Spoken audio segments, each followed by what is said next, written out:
Well, welcome and a pleasant good evening on a beautiful January day. It just doesn't get much better than this. We're here in Red Oak for a double duel.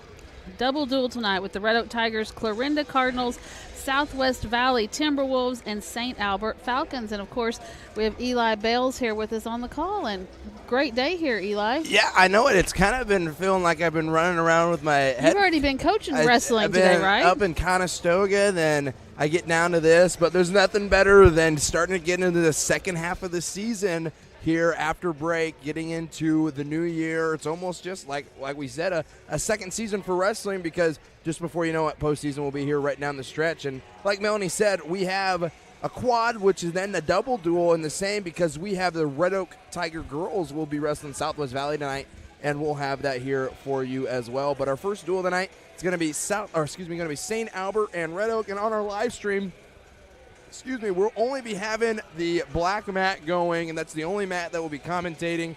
And then probably later on, depending on how fast the duels will go, we'll try to just show you as many matches as we can, but we'll only be primarily live streaming on the black mat.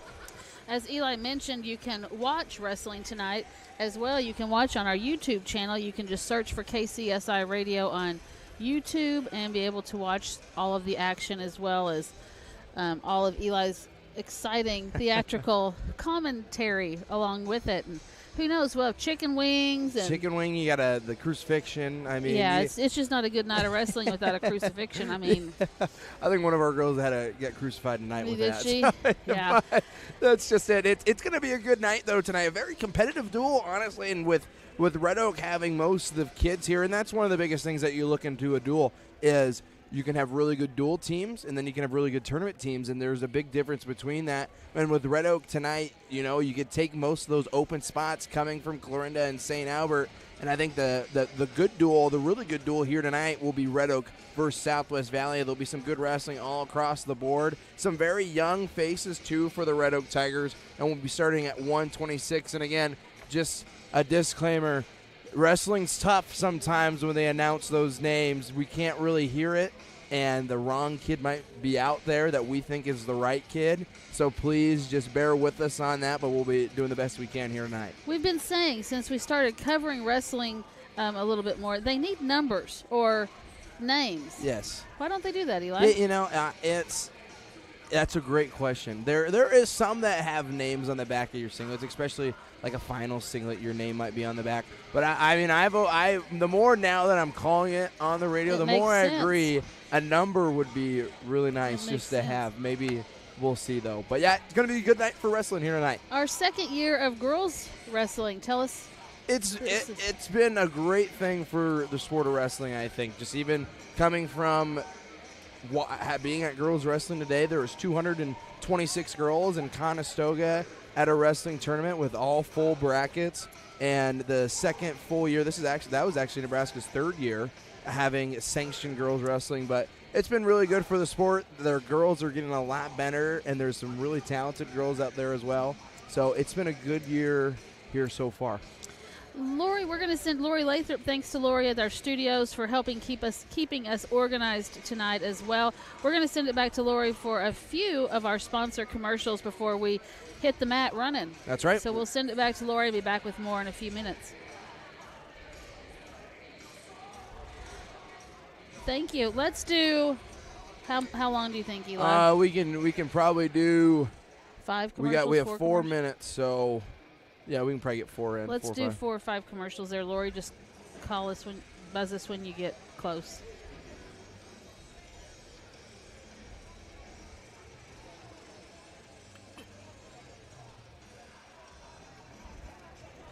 Why is the guy from the Opinion Tribune here? St. Albert, maybe? I wonder if he does both now.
Hello and welcome back to Red Oak. We're going to get this first duel started here in just a minute. It's going to be the Red Oak Tigers versus the St. Albert Falcons. Looks like we're going to be starting at 126. Zyler Lamb from Red Oak, a freshman, going up against Joey Masella of St. Albert, also a freshman at 126. And again, there's a lot of bumping that may take place here. So I just kind of keep an ear open and try to listen to see who's going to be sent out. St. Albert will send Joey Masella, the freshman, at 26, and it looks like Red Oak isn't going to send out. So St. Albert will take the first 6 on the board.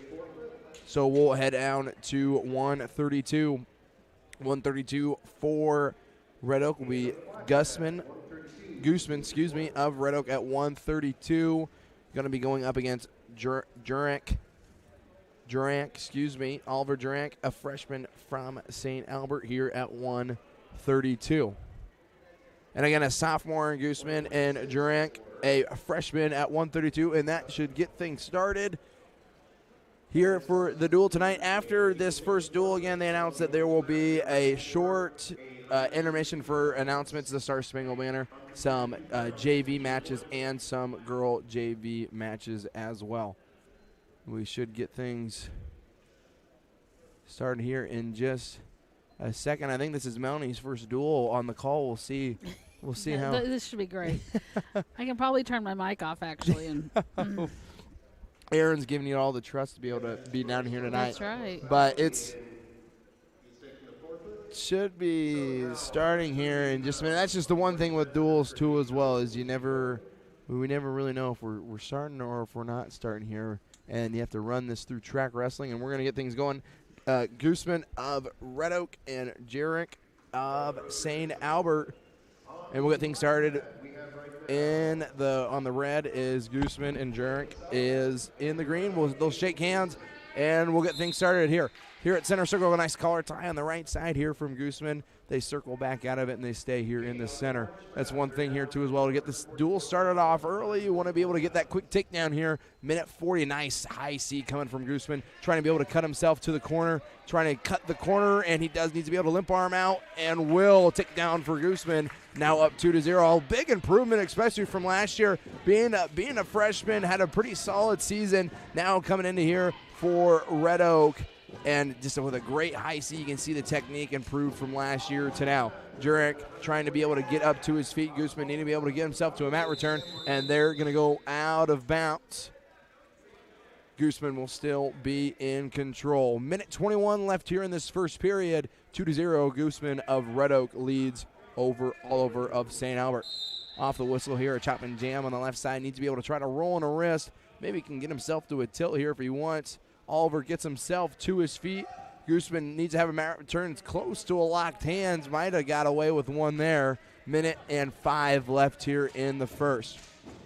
Chop and jam by Gooseman, now trying to get himself into a cheap tilt. Needs to be careful, though. Has to be able to keep his hips up somewhat. If he's going to go off to a side hip, really not going to be able to get too much of a turn, and doesn't, with now 50 seconds left in the first period. 2-0 is our score here. Seatbelt ride now here from Gooseman. Trying to be able to break down Oliver, now going into a cradle. Nice job from Oliver, standing up to his feet. He's able to get himself an escape. Now 2-1. Gooseman was trying to be able to get himself into a standing cradle, but Oliver does a great job of getting up to his feet, keeping his neck high. That's something kids got to be able to know more. Keep your head up high and your neck up high. More times than not, you're going to get cradled. 20 seconds left here. Straight on double here from Oliver. Gooseman with some great job of trying to be able to down block and stays on their feet. 12 seconds left here in this first period. Shot fake here from Gooseman. Going into a high C again, maybe a fireman's too, but a nice job from Oliver being able to down block. Trying to snap here with 1 second left here in the first, and that's going to do it. Great first period out of both of these guys. Gooseman with almost a picture perfect looking high C. It's going to be Gooseman's choice, and he'll defer. Oliver of St. Albert will choose bottom. 2 minutes here in this second period, getting ready to start. Oliver is set. Gooseman covers, and off the whistle, chop and jam on the left side. Now going to a cross face into a spiral ride. Trying to be able to break down Oliver here. Oliver trying to hand fight on bottom. Cross face on the left side here. got to be able to stay behind the hips. And Gooseman now trying to be able to throw in a boot on the right side. Now a mat return, and that's one thing Gooseman needs to work on a little bit more is his mat returns. He brings them back down to the mat, but a nice job. It's close to a locked hands. There's going to be back points here. It's going to get 2 swipes for Gooseman. Going to now lead here 4-1. Oliver trying to be able to belly down. Yeah, Gooseman was able to recover, but when he takes this mat return, he's almost bringing Oliver on top. If Oliver is able to just sit his butt down, stay low to the mat, he's going to be able to almost just sit on Gooseman. But right now, Gooseman's in control, leading 4-1 with 1:08 left here in the second period. Oliver up to his feet, ball and chain here coming from Gooseman. Down towards the edge of the mat, and they're going to go out of bounds. 1 minute left here in the second period, 4-1 here at 1:32. Gusman of Red Oak and Oliver of St. Albert. Gooseman now will cover back at the center circle. Chop and jam on the left side. Now goes to a crossface. Trying to be able to plant the shoulder. Does a great job getting himself down to the ankle. Running over on a Butcher. It's going to get 2 swipes as Gooseman now needs to be able to get himself into a reverse half and sink his hips back down. And that's exactly what he's trying to do. But Oliver does a good job of bellying down and now spin and facing. It's going to be 2 near fall for Gooseman. Now Oliver back up to his feet. Going to break out and gets himself an escape. 6-2 here in the second. 30 seconds left. Collar tie on the right side here for Oliver. Collar tie as well for Gooseman. They're going to circle out of it. 20 seconds left. Shot fake from Gooseman here on the edge of the mat. Takes a shot, nice down block, using his head there as Oliver has done a pretty good job of just using his forehead to guide down Gooseman, but Oliver needs to be able to find a way to get on his shot. 5 seconds left here in the second, and nothing is going to come out of this period except for a couple of near falls for Gooseman. Now is going to be Gooseman's choice. Gooseman's going to choose neutral. 6-2. Now starting off this third period. Low shot attempt here from Gooseman right off the whistle. Nice reaction from Oliver. They're going to stay on their feet. Heavy collar tie, forehead to forehead here just starting off this third period. Snap down here from Oliver. Needs to be able to bounce the head, and they're going to stand right back up to their feet. Nice job from Gooseman to be able to circle his way out. Circled away from the collar tie, and now able to get up to his feet. Snap and go here from Gooseman. Tries to get down to a knee. Oliver does a nice job of down blocking. 1 minute and 30 seconds left here in the third. 6-2 is our score. St. Albert leads this duel 6-0. Shot attempt here from Gooseman, trying to get to a far outside leg. Gooseman trying to be able to circle his way out of it. Going to stand up to his feet. Underhook here on the right side. Trying to shoot through the collar tie is Gooseman and not going to get anything out of it. They're going to break off that and stay at center circle. Collar tie on the left side for Oliver. Has to be able to get something going here to be able to get back into this match. Gooseman, no stall calls on yet. Just needs to be able to sit here and pass by this elbow. 48 seconds left. Good collar tie here. Still 6-2. Shot attempt and a stall from Jurek. Nice reshot from Gooseman. Going to be a locked hands call. It should. But I think maybe the official gives him some reaction time. It's going to be a takedown for Gooseman. Now leads here 8-2. 34 seconds left in this third period.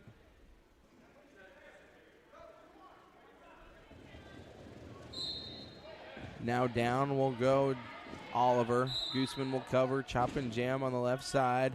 Trying to bring pressure in forward. Cross face here. Trying to stay on his toes.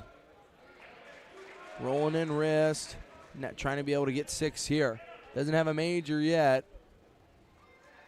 Cross face again here from Gooseman. 15 seconds left. Now tries to go to a head and hold to get himself a cradle. Trying to run it up, but runs Oliver up to his feet. And Oliver's going to break free with 5 seconds left here now, 8-3. It's going to be too little, too late here for Oliver. And Gooseman wrestles a pretty solid match all the way around. It's going to be able to get 3 points here for Red Oak at 132. Gooseman, too, as well, did a nice job. You know, his shot fakes were there. When he committed to the shot, more times than not, he was able to get the takedown. We'll move on now to 138. We're going to move on to 138, which is Kyler Sandholm of Red Oak, and it looks like there's going to be an open there for Sandholm. I think Sandholm's going to be able to take the forfeit. Don't think he needs to put on any ankle bands because I don't know if there's going to be a match. Well, maybe there is going to be one. We're going to find out. Looking down, it might be at 138. Sandholm will wrestle. I think it might be Raymond of St. Albert, and I think that's who it's going to be because that's the only other closest weight. So we're going to go with that here for St. Albert. Sandholm of Red Oak. And it's going to be Raymond of St. Albert. And right off the whistle, a nice duck under goes from Sandholm. And they're going to go back up to their feet. Low shot here from Sandholm. Raymond tries to be able to down block here with his hands. Minute 45 left here, 2-1. Over-unders here and a nice throw by here coming from Sandholm. Gets himself another takedown for 2. Now leads here 4-1. Starting off this first period. Sandholm, a junior. Nice ankle pick, too. Just holds onto the leg, gets himself down.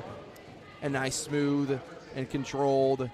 Now going to be here trying to be able to get the fall here, and does. Nice job from Sandholm. Just smooth takedowns. Is able to circle well, gets over-unders, and was able to get himself a fall here for Red Oak.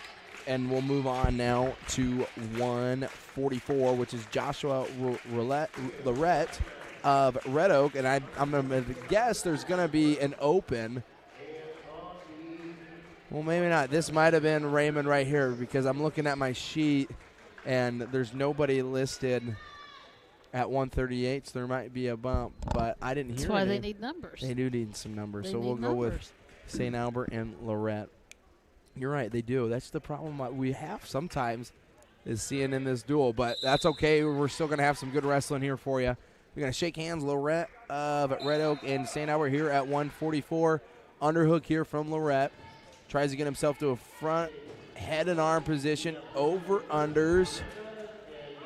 Underhook again here from Lorette. In a dangerous position here. Almost tries for an inside trip as Lorette goes to an outside single here for St. Albert. Lorette does a nice job with a spinning face, gets himself down, needs to get a hand down to the mat to be able to get himself a takedown, and a good job from Raymond to be able to get his way out of it. Gets a reshot and has over-unders again here as Lorette looking maybe to get himself a toss, but a minute 25 left here in this first. Double underhooks here for Lorette. Front head and arm, and a nice job here from Lorette. Gets himself down to a slide by and a takedown for 2. Will now lead and gets himself back up to a single leg, maybe looking to get to a standing cradle. Nice job here from Raymond to be able to work his way out of it. But again, a great spinning face from Lorette and is able to stay in control. Now leads here 2-0 with a minute left here in this first period. Now trying to run an arm bar, but with that arm bar too, you need to be able to plant the shoulder somewhat. You can have this arm bar in.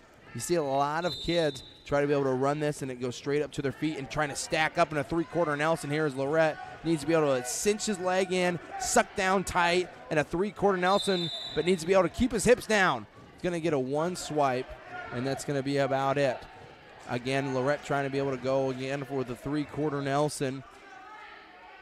Trying to run it here forward just right off his hand. He's got to be able to get his grip tighter in and needs to be behind the armpits more. He's 2 out off on the side. Great job from Raymond, though, trying to be able to hand fight this.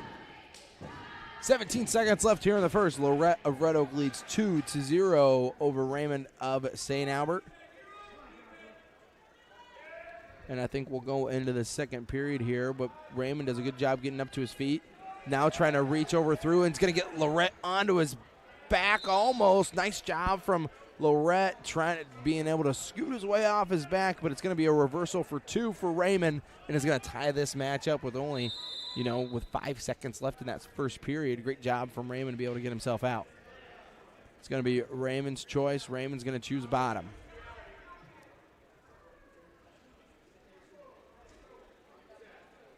Here in the second period, Raymond's set. Lorette will cover. It's going to be a caution on green. His palms have to be down on the mat instead of his fingertips up. Lorette will cover off the whistle. Goes down to an ankle, and a nice job from Raymond. Gets right up to his feet, trying to be able to get two, actually, when he hip types his way out. Lorette does a nice job with a spinning face, gets himself a front head and arm, and gets two right on the edge of the mat. Nice job from Lorette, just moving really well with his feet right now. Gets himself a front head and arm, snaps Raymond down on the mat, and is able to get a takedown. Now leading here 4-3, just starting off the second period. Now Lorette will cover on the right side. Chop and jam again, going to be close to a spiral, trying to get a spiral right here, but Raymond does a good job clearing out his feet. Now Raymond just body locks Lorette here, trying to be able to stick Lorette on his back. It's going to be a 2-swipe call. It's going to get a takedown for 2 and another 2 as well. And it's going to be 8-4. I don't know if that would be right with the escape and then do a takedown. Now 8-4. Pretty much a 5-point move right there in the matter of 5 seconds on Lorette. Lorette's got to be able to keep his head high. Now he's going to try to hip over. Gets himself whizzing down here on the arm here of Raymond. Lorette just needs to get himself out the back door. It's still Raymond's control. That's got to be close to loss of control here. A Kelly coming from Lorette, and that's going to be an escape here for Lorette. Loss of control from Raymond. 55 seconds left here in the second period. 8-5 is our score. Should be 8-5, and there it is. Here on the edge of the mat, Kelly attempt here coming from Lorette. He needs to be able to circle his way back out of this because double unders here is Raymond has. Lorette doing a good job with his overs. Needs to be able to pop his head out the backside. 29 seconds left here, and they're going to be on the edge of the mat, still wrestling here. Nice shot attempt here on the edge of the mat. Way to continue to wrestle here for Raymond. Lorette needs to be able to keep his head high, and a nice finish from Raymond now has Lorette on his back. 13 seconds left here. Short time here for Lorette. Needs to be able to fight to get himself to a third period. Nice job from Raymond. Trying to sink the hips back down, but Lorette's going to keep fighting and get himself a reversal towards the end and won't. Should be one for loss of control, and it will be. Lorette is going to get one for loss of control, and it's going to be Red's choice. So it's going to be an injury time start here for Lorette. Needs to have his inhaler. 13-6, great high-paced match here so far. Just a lot in the gas tank for both of these guys. A great job, too, right towards the end from wrestling on the end of the mat. I think Lorette almost thought they were going to get called out of bounds and get a new start, but the official let it keep going, and Raymond did a nice job of shooting him off on the edge of the mat. Not really shooting him off, gets himself on a nice fireman's carry, brings him back into the mat while Raymond was still in bounds and was able to get himself a takedown. Now leads here 13-6. We'll cut the injury time. 2 minutes left here in the third period. Just starting it off here at 1:44, and Lorette is going to choose neutral. Underhook here on the left side. Try to be able to get himself to a shot fake. Lorette really likes going to these underhooks. Now to a front head and arm. Here is Lorette trying to be able to spin his way around. Nice job from Raymond, spinning, facing. Just starting off the third here. It might be a stalemate here soon if we don't have action, but we're going to be back up to our feet. Raymond trying to be able to get down to a single leg and does a great job of pulling it tight into him and cutting the corner. Now trying to be able to swim for the head. Lorette needs to be able to stay close to his body. And now a nice job here from Raymond. Gets himself a takedown for 2. Still going to be in control here. Now leads 15-6. Minute 20 left here in this third. 15-6. Raymond of St. Albert leads here over Lorette. Lorette trying to be able to spin and face and get his way up, and a nice job from Raymond to pick the ankle. Lorette needs to be able to arm down, get his elbow down on the mat, and try to fight this off here. With a minute left here, Raymond does a good job of driving in.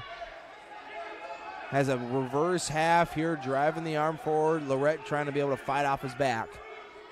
45 seconds left here in the third period. And there's going to be the fall. A really high, intense match here for both of these guys here.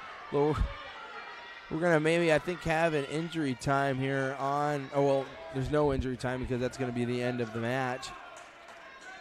But a high, intense match here for both Raymond and Lorette. and we'll move on here shortly. For now, we'll send it back to Lori at the studio, and we'll get some more wrestling action here for you in a bit.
Hello and welcome back to Red Oak here. We're going to get things back started. It looks like for St. Albert, there's a couple list of opens here at 150 and 157. There's 2 opens.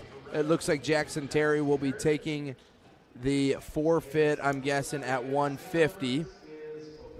And at 157, Jackson Purdue will be taking a open as well, I'm guessing, at 157. And it looks like our next match is at 165. At 165, we have Baz Clear of Red Oak and Cohen Hamilton of St. Albert at 165.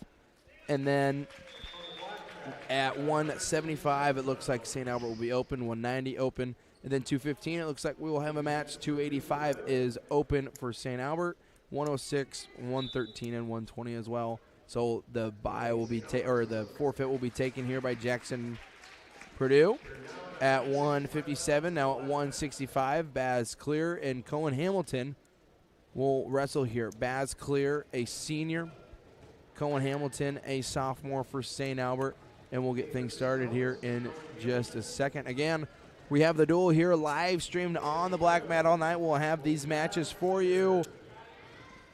And now we'll get things started here again at 165.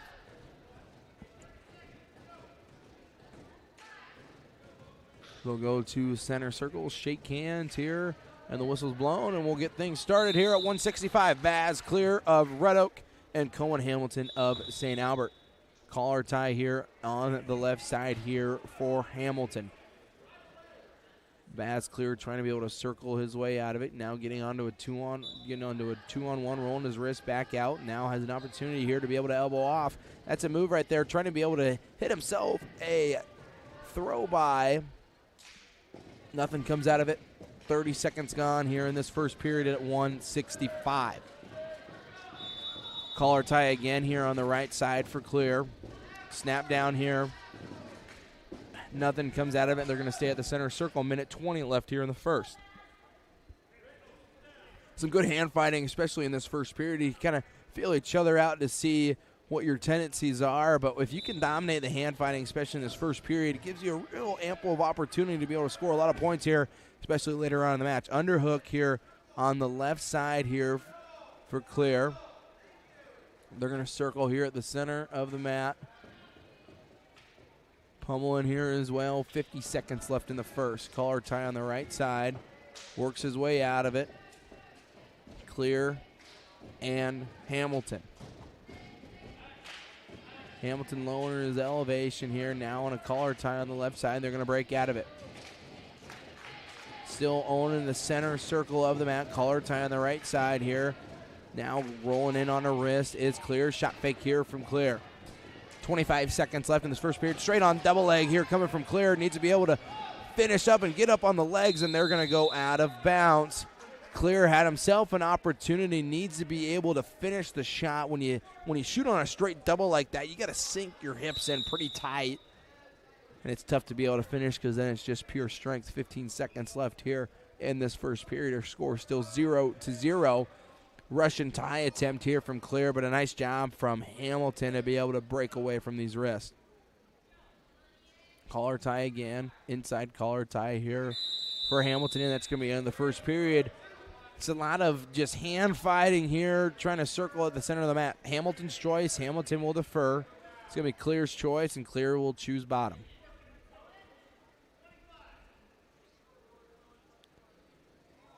Clear set. And now Hamilton will cover. Baz Clear sits himself out. Now trying to roll himself, sit and roll through. Now gets himself to a tripod. That's the key on bottom. Got to be able to keep moving, and Clear's trying to do as well. Hamilton now holding onto a single leg, trying to be able to return back down to the mat. Baz Clear trying to be able to free hip in. Minute 40 left here in the second. It's going to be a stall warning. Going to be a stall warning here for Hamilton. You can hang on those legs all you want, but you got to be able to get back in control. That might hurt you down later on in the match. Nice job from Hamilton. Baz Clear tries to be able to stand upright to his feet. Crab ride here from Hamilton. Trying to break down the hips here of Clear. Trying to build back up to a base here. Now standing up to his feet. Cradle attempt here from Hamilton. Now up to his feet is Clear, and he's able to back his way out, ride the surfboard, and is able to break away and get himself an escape for the first point here in this match. Leads here 1-0 with a minute 5 left here in the second. Lowering the elevation here is Clear, now trying to be able to get a shot attempt, and does. Now elbow off here from Clear. Front head and arm now for Clear on Hamilton. Needs to be able to bounce the head. Hamilton doing a good job staying in a solid base. But now going around, blocks the elbow off. Hamilton now gets himself onto a leg. Clear needs to be able to free hip in. Free hip. With 35 seconds left here in this second. Might be a stalemate call here pretty soon. And it's going to be one. And they're going to go back to center circle with 33 seconds left here in the second period. Going to be neutral. 1-0, Clear leads.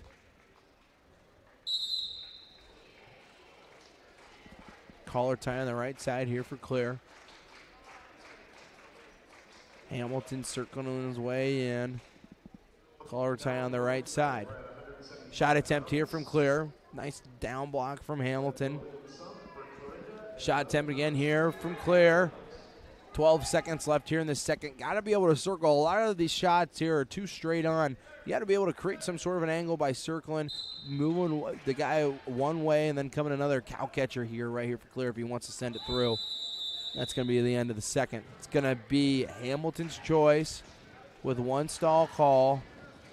And, you know, interesting, too, I think that he doesn't think he can get out from bottom, which Hamilton decides to choose neutral, which is an interesting choice here, being only a 1-0 match and not a whole lot of shots have been taken. Underhook here on the right side. You know what? And Clear could really, honestly, this whole third period, if he wants to, just keep sitting in these underhooks. And a nice shot attempt. It's been all Clear with the action. Now goes from a shot fake to a reshot here with an outside single is Clear. Doesn't necessarily need to elevate this, just needs to run the pipe here and hit himself a dump. Now on the outside, trying to be able to back trip. Nice job here from Hamilton, being able to stay in front, and has a nice job of getting his foot back down to the mat. For Clear here, needs to be able to get his head to the outside and get around the corner. Trying to stand back up here is Clear, not going to give up on the shot, but then will. They'll stay on their feet, 1-0 lead. And you got to remember, too, Hamilton has a stall call here in this third period with being down 1-0, Clear with none. Just needs a circle here at the center, 55 seconds left, trying to be able to get onto the legs.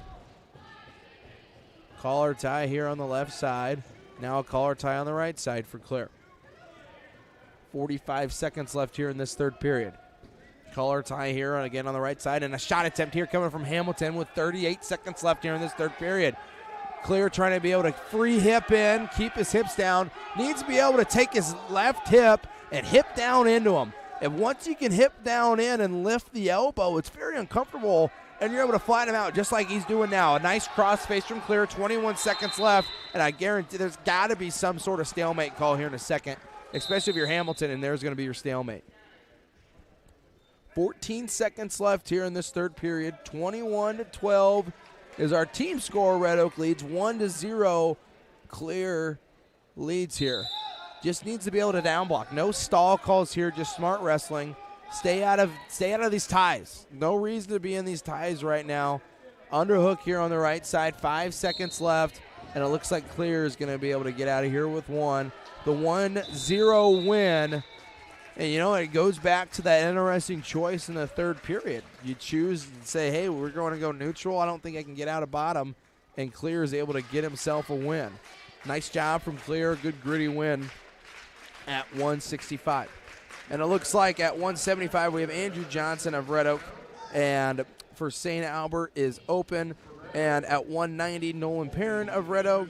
And you have at 190 for St. Albert is open. It looks like our next match is going to be Oliver Dykes of Red Oak, a freshman, going up against Jaden Beckman of St. Albert at 215. Looks to be our next match here shortly.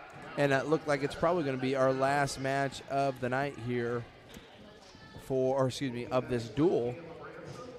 So 215 looks like.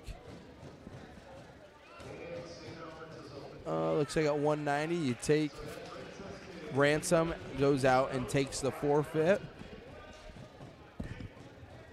And now we'll have Nolan Perrin will now get bumped up to 215 and will wrestle Jaden Beckman of St. Albert. So Perrin will go up to 215 and he will wrestle Beckman of St. Albert. And here we go. We'll get things started here. Underhook here coming from Perrin. Going down to the left here side. Now has over-unders here. Working his way down towards the edge of the mat. And they're going to go out of bounds, go back to center circle. Here at 215, Nolan Perrin bumps up from 190. Going to wrestle against Jaden Beckman of St. Albert. And again, tapping on the back of the head here is Perrin. Now trying to be able to get an underhook here on his side. Now goes into a double leg. Now needs to be able to get himself to a corner. Working on the edge of the mat here. Just needs to shoot this off, get himself a fresh start, and they will. Back to the center circle is Perrin and Beckman. 30 seconds gone by here in this first period. 0-0 is our score here in the first. Collar tie on the right side for Perrin. Beckman backs his way out of it. Still staying at center circle. Front head and arm now attempt from Perrin. They're going to pummel here right on the edge of the mat. Perrin really trying to be able to control the center of the circle. Nice shot attempt here coming from Beckman, but great hips coming from Perrin. Gets himself a front head and arm, trying to be able to spin and face. Now does a good job and just throws it by. No takedown just yet. Needs to be able to go get his two. No reason to worry about getting a cradle right now. Need to just get your 2 points. And they're going to call him out of bounds. See, that's just where, they're going to give him 2. Oh, they will. It looks like that movement was out of bounds. And that's what Lear's asking for as well, because I agree with Lear. I mean, they're both out of bounds. There's no way that there's continuous movement at the center, at the edge of the mat. Perrin's going to get 2 from it, though. Chop and jam on the left side here for Perrin. 50 seconds left here in the first. Nice job here from Perrin, riding tough on the hips. Now going to half Nelson here on the left side, but on this half needs to be able to pick the ankle and drive it through. Nice job from Beckman, trying to be able to hand fight on bottom, but Perrin doing a good job riding hips. Now to a far knee, far ankle. Now Beckman gets up, gets himself an escape. Now 2-1 match, 30 seconds left here in the first. Collar tie on the right side for Perrin. Elbows off. 23 seconds left here in this first period. Over underhooks for Perrin. Got an underhook on the right side and over on the left. Here looks like maybe going for an inside trip if he can get it. 9 seconds left here. Now double unders, and it's going to be double overs here for Perrin. Now tries to be able to get himself to a lat toss and will. Nice toss. No time on the clock. Going to get 2 for the takedown. And Beckman, it kind of favored here. And Perrin, that clock went out. Beckman was doing a good job rolling straight through. And it's going to get just a takedown, no back. 4-1. 2 minutes left here. Now just starting the second period. Collar tie on the right side again. Upper body. Perrin's trying to go. Collar tie on the right side. Circling out here, Perrin now gets a collar tie on the right. Beckman again, a nice slide by, going to a double right here on the edge of the mat. And you can't give that 2 again. They're going to go out of bounds. Minute 37 left here in this second period. 4-1 is our dual score. Red Oak 36, St. Albert 12. And this looks to be our last match here for this duel. Collar tie on the right side, 2-on-1. Now breaks out of it. Perrin again, trying to go upper body, pummeling on the inside, looking to be able to get himself some sort of trip or a throw right here on the edge of the mat. Hamilton's got to be careful backing out of this, though. It's where you get dinged with a stall call. Nice job here. Man, that's close. Nice job from Hamilton. Tries to go down to a knee block, and as he does, Perrin just uses his momentum and try to be able to get a toss in, a lat toss. But they're going to say he stepped out of bounds. Minute and 5 left here in this second. Not a whole lot of wrestling here at the center. It's been a lot on the edge. Straight on double here coming from Hamilton. Perrin's able to get himself in a front head and arm position. Now maybe to a cow catcher. And will have a cow catcher. It's going to be a takedown for 2. Now looking for a half. Nelson is going to get some swipes from it. Perrin needs to be able to tee out, get himself this half, and tee out. And it's going to be a takedown for 2 and 2 near fall with 40 seconds left. 8-1. Perrin of Red Oak leads over leads over Beckman of St. Albert. Perrin needs to be careful here, keeping his head high. That's the deal here when you're on bottom. The head needs to be able to stay high. And it's going to be 1, and they're going to continue to wrestle right on the edge of the mat. Beckman's going to be able to get 1. 20 seconds left in the second. 8-2 is our score.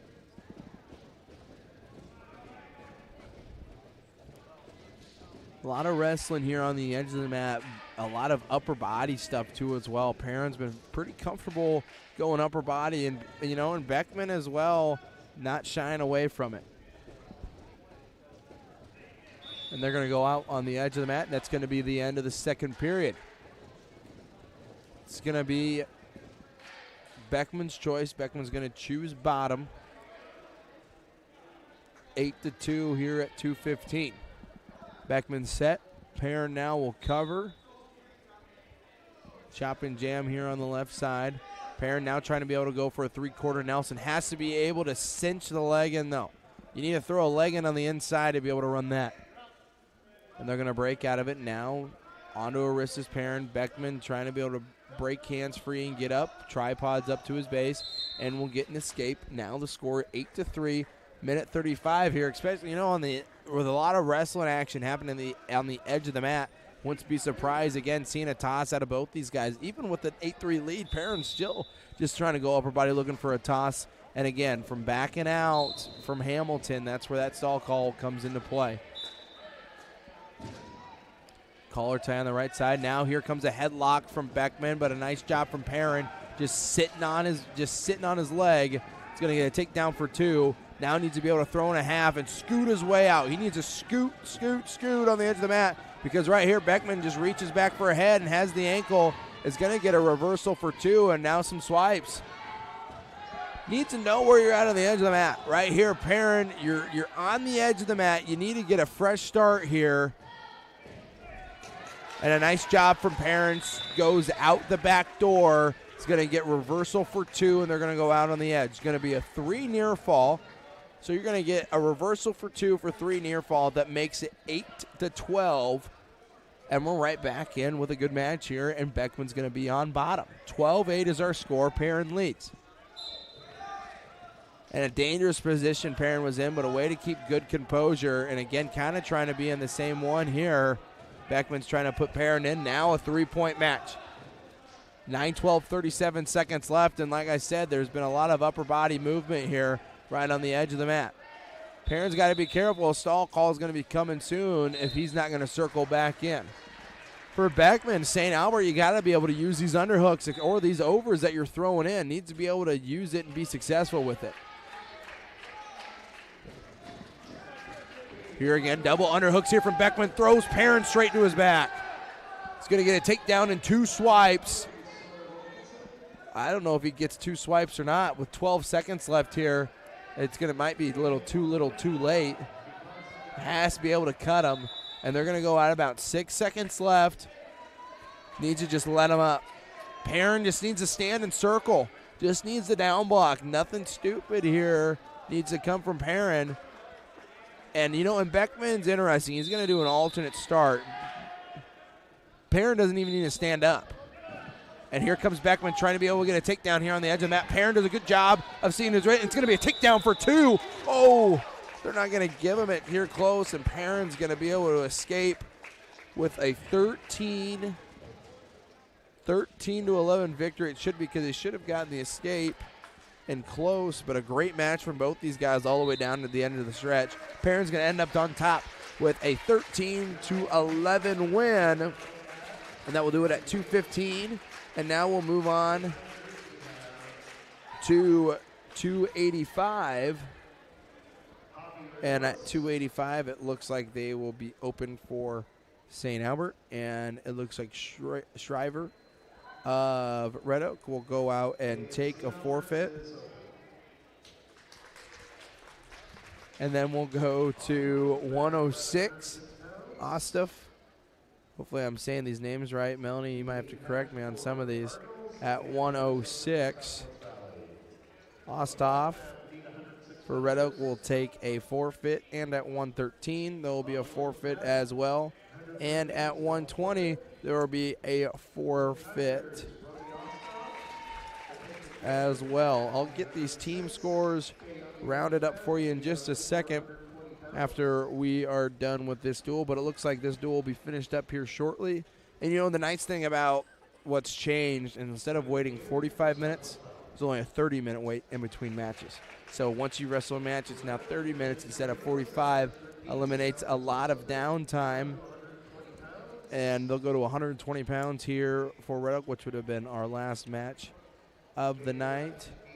And it's going to be a double forfeit. 57 to 12 is going to be our final over on the black mat. Now it looks that we will be done with our first duel. Red Oak is going to be able to take the victory 57 to 12 over St. Albert. Next up, we'll have some girl matches here, and we'll have some JV matches here. We'll try to be able to get the girls duel if we can here. I'm sure we will be able to, because they're going to wrestle these in between. But for now, we'll take a little break and send it back to Lori. Yes, to our radio audience, yes, you can hop over to YouTube if you'd like to not miss any of the action. We'll keep our stream live while we have some introductions and different things. We'll be popping back into our radio audience, but we'll take a break from the radio for now. If you'd like to not miss a minute, you can hop over to YouTube, just search for KCSI Radio, and we will keep our stream going so you can watch the entire thing. But right now we'll send it back to Lori and catch up on some of our sponsors, and be sure to tell them thanks when you see these sponsors out and about. So here's what's going to happen. There's going to be 3 matches here. At 1:15, at 1:20, actually there might only be 2 matches here for the Red Oak girls. So when those come on, I will let you know, and we can do those. Does that sound good? All right, thank you. We'll be back here probably pretty quick, actually, so I'll let you know.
Hello and welcome back to Red Oak. We're going to have our girls duel action here tonight. Just one duel here for the girls tonight. It's going to be Madison Osheim of Red Oak, a freshman at 120, versus Mullen of Southwest Valley. That's going to get started here in just a second. They shake hands, Osheim and Mullen, and we'll get things started here at 120.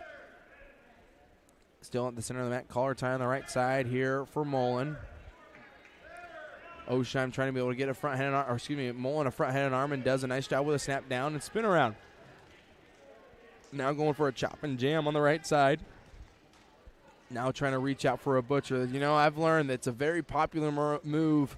It must be one of the first pinning combos coaches teach for girls wrestling, because I think I've seen hundreds and hundreds of butchers this year so far for these girls wrestlers, and it's been great.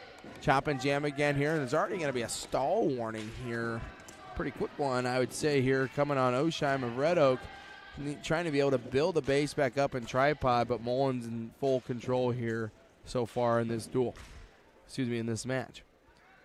Looks like we're going to have one more match, I think, after this, with only 3 wrestlers here from Southwest Valley. Now Southwest Valley, Mullen trying to be able to build back up this base. Crossface now going to a crossface cradle. And I apologize too, this could be McCoy too as well.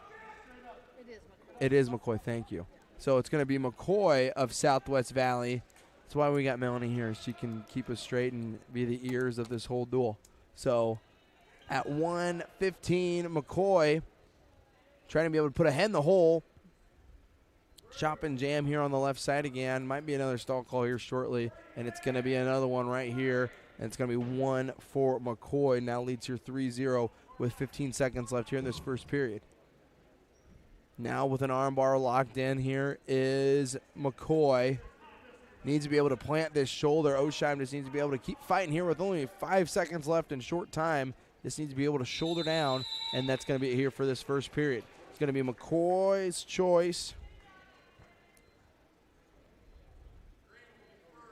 McCoy will defer, and Osheim will choose neutral. And they'll go. Collar tie on the right side for Osheim. Trying to be able to elbow off. Now in a 2-on-1 here. And they're going to circle here at the center of the mat. And they're going to go out of bounds. McCoy shoves Osheim out. And they're going to go back to center. 3-0 lead with already 2 stall calls for Osheim.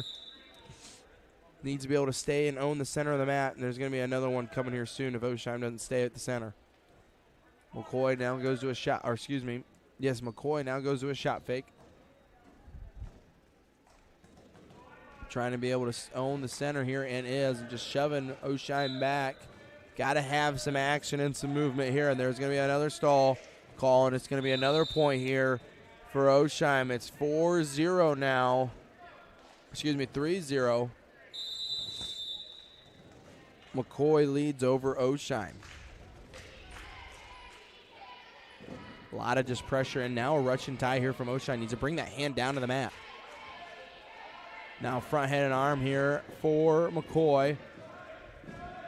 Collar tie here on the right side for Osheim. Needs to stay in circle.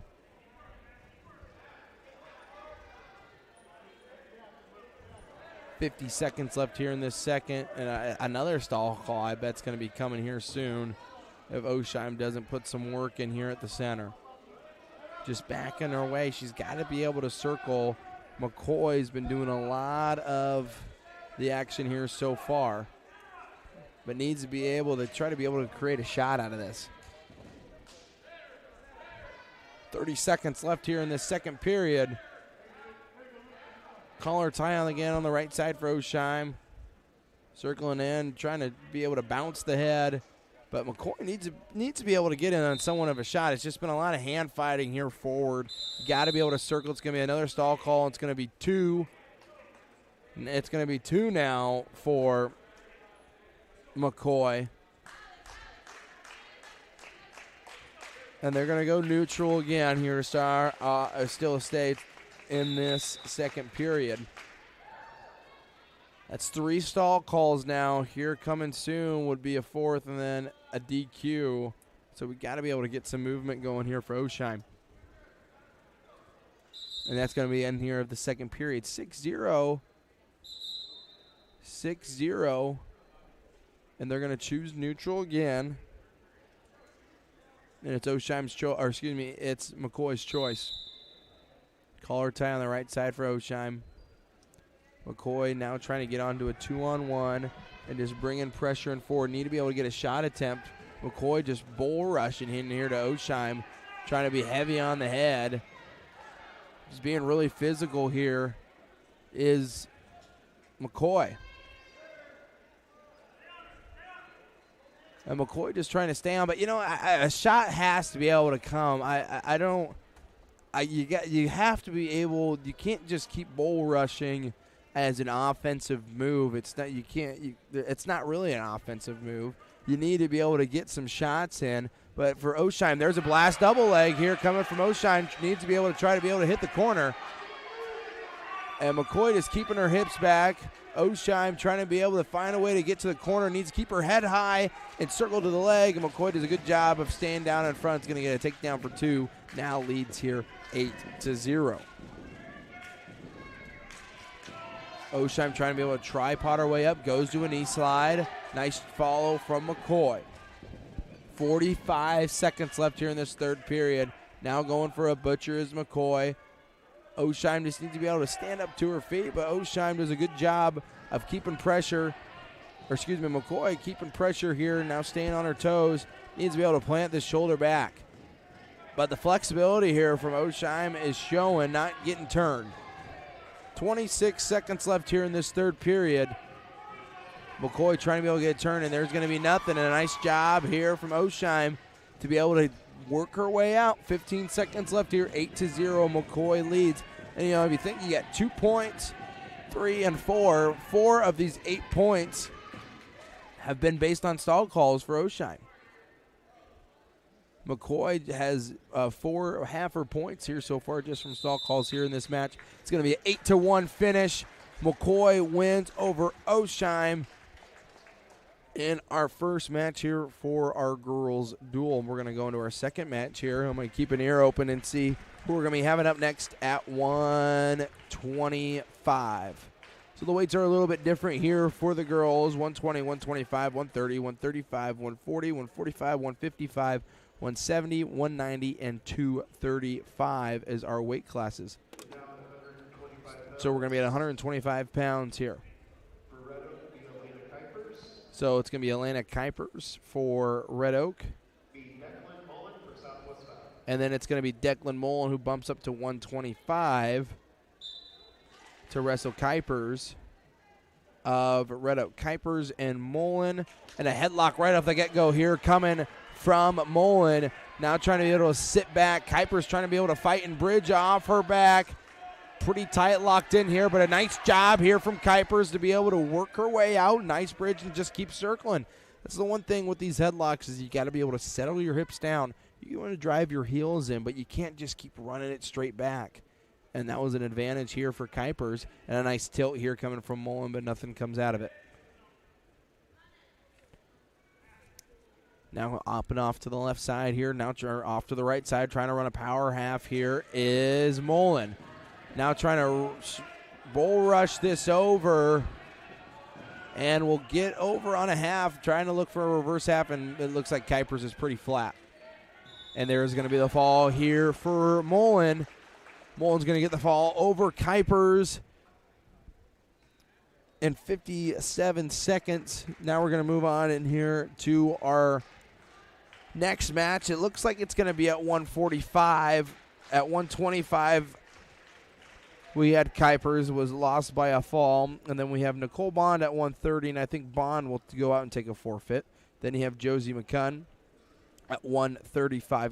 Bond at 130, McCunn at 135. And I think McCunn will go out and take a forfeit too as well. And I think our next match looks like it's going to be at 145 with Paige Byer and Kinsey Mater at 145. We'll find that out here shortly. And that looks like it would be our last match of the evening here for the Red Oak Southwest Valley duel. But again, it's a great thing here too as well. The sport is growing, and then that's a fact. It's growing very fast here in Iowa. It's great that it's now sanctioned and can have these duels. And later on, we'll see.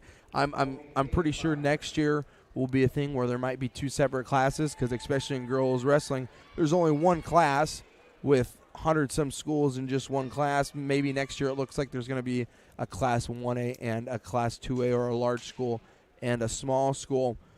But that's for next year. Right now, we're going to have Kinsey Mater, I think, of Southwest Valley, going to go up against Paige Byer of Red Oak. They're going to shake hands here at the center.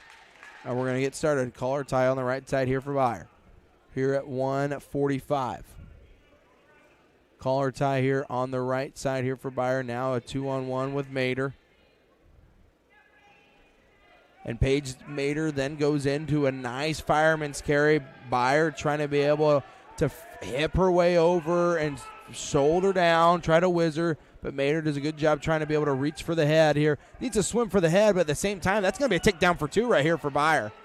That's got to be close. If she can slip the boot in, she's got control. But Mater trying now to be able to get to a corner and finish the shot. But Byer doing a great job of hipping down and not letting this happen here. Still wrestling tough here on the edge of the mat. Mater uses her strength. They're going to go out of bounds. Really good job there from Byer. It looked like that shot was finished, but Byer was able to free hip in and keep it down tight. We're going to have to readjust the hair here, too, and go back to the center of the mat. Minute 5 left here in the first. Still 0-0. Mater of Southwest Valley and Byer of Red Oak at 1:45. Collar tie again, now to a 2-on-1 with the wrist is Byer. Trying to be able to circle to it. Nothing out of it. Collar tie on the right side for Byer. Now Mater trying to be able to get to a Russian tie. Needs to be able to bring that down to the mat. Now again, going to be able to try to hit this fireman's, but needs the limp arm out. Byer needs to be able to continue to scoot out the back. Just keep scooting out the back. There's going to be a takedown two for for Mater. And then Mater's going to be able to slip and a half here and get some swipes. Arm free is an arm free right here for Byer if she wants it, and she's able to get through. It's going to be 3 near fall and a 5-0 lead for Mater of Southwest Valley. The L right here, and Byer's reaching for the head, trying to be able to hip in. That's going to be a reversal for two, and there's going to have to be some swipes. And there they are, and Mater was just posting her arms up, just trying to hold her arms up. And, and it's a kind of a rule 101 for wrestling. You'd never want to reach back. But in that situation, Byer was able to hip in, and Mater's head was kind of just sitting there, and she reaches back and just keeps putting her back in and was able to get a takedown. And it's 5-4 now is the lead here for Mater. There's a reversal and a 2-swipe here there with 3 seconds left in that first period. And again, same kind of deal here. Trying to be able to reach back on this head. For Mater, all she needs to do is just hop over to that side, hop over on the other, hop over. But for Byer, you got to be able to find a way to get a base and build from that instead of reaching back through. Now Mater again trying to be able to get a near side cradle, trying to run it right through. Needs to be able to split the legs here. Byer needs to be able to build a base back up, and does. Minute 18 left here in this second period at 1:45. Chop and jam here on the left side for Mater. Collar tie, now trying to be able to cinch up an arm bar. Great job from Byer, keeping the circle and works away and gets herself a reversal for 2. Now leads her 6-5, 55 seconds left in the second.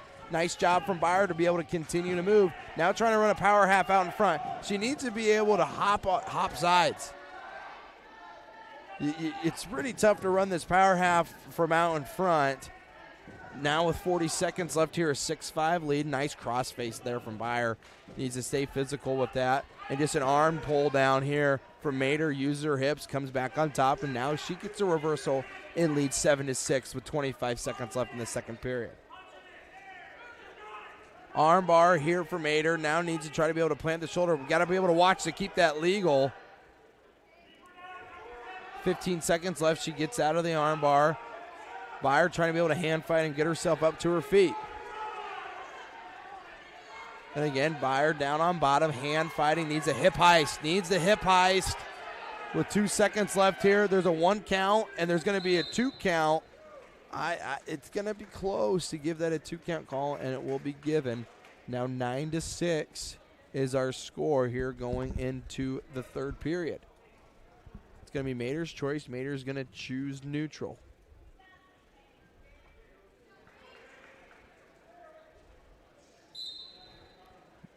Just starting off here in this third period. Been a very exciting match for both of these girls here so far. Collar tie on the right side for Beyer. Mater keeps pummeling on the inside. 15 seconds ticked off the clock here, now 20. Minute 40 left here in this third. 2-on-1, now trying to reach up to a Russian tie is Beyer. Mater now switches off. Now she goes on to a 2-on-1. And now a collar tie here for both these girls.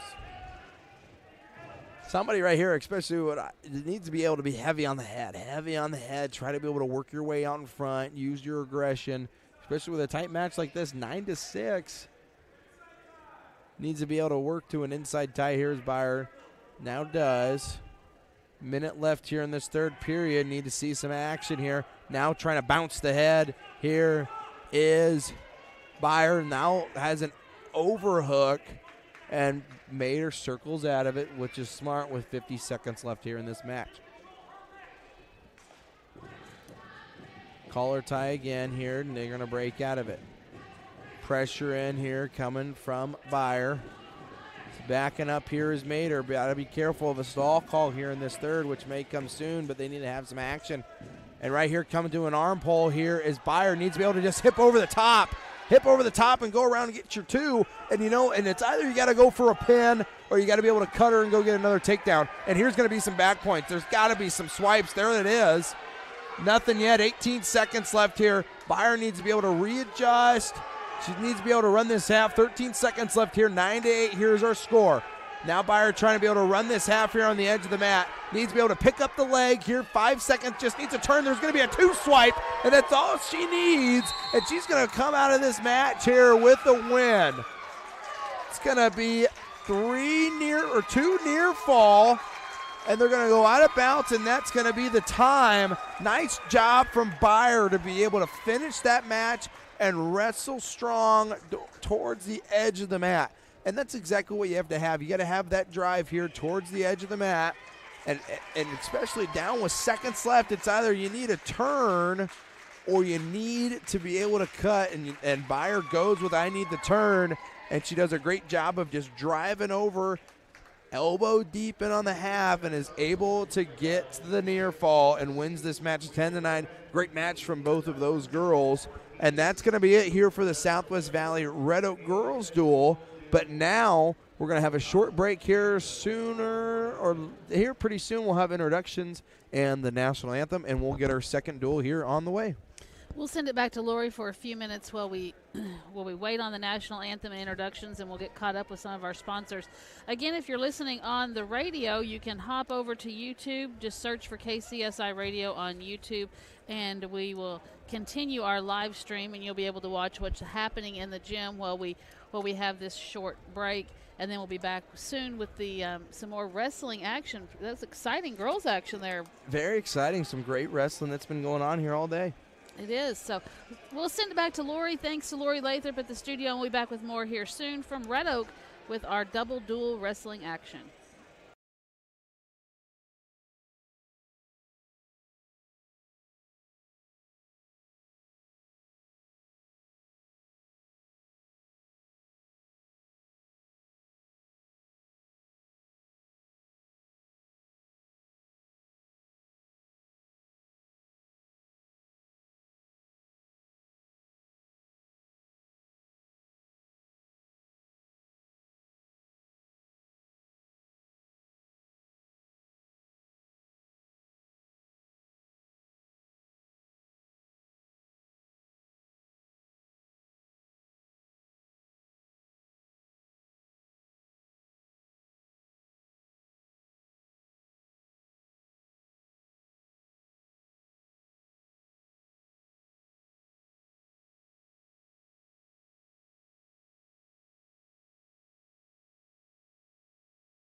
Hello and welcome back to Red Oak for our quad here tonight.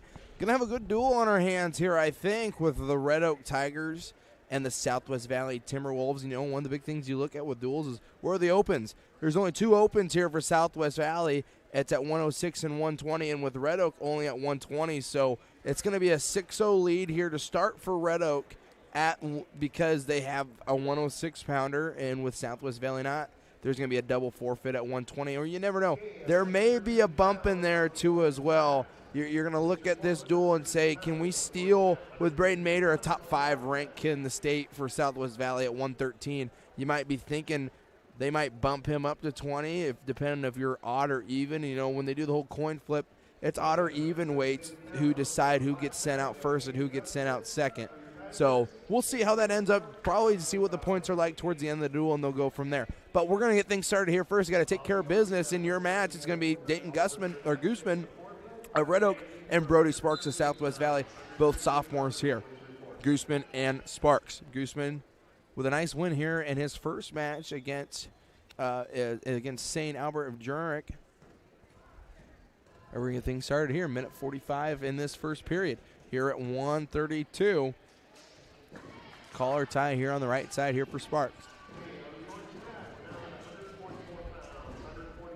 2-on-1 here for Sparks.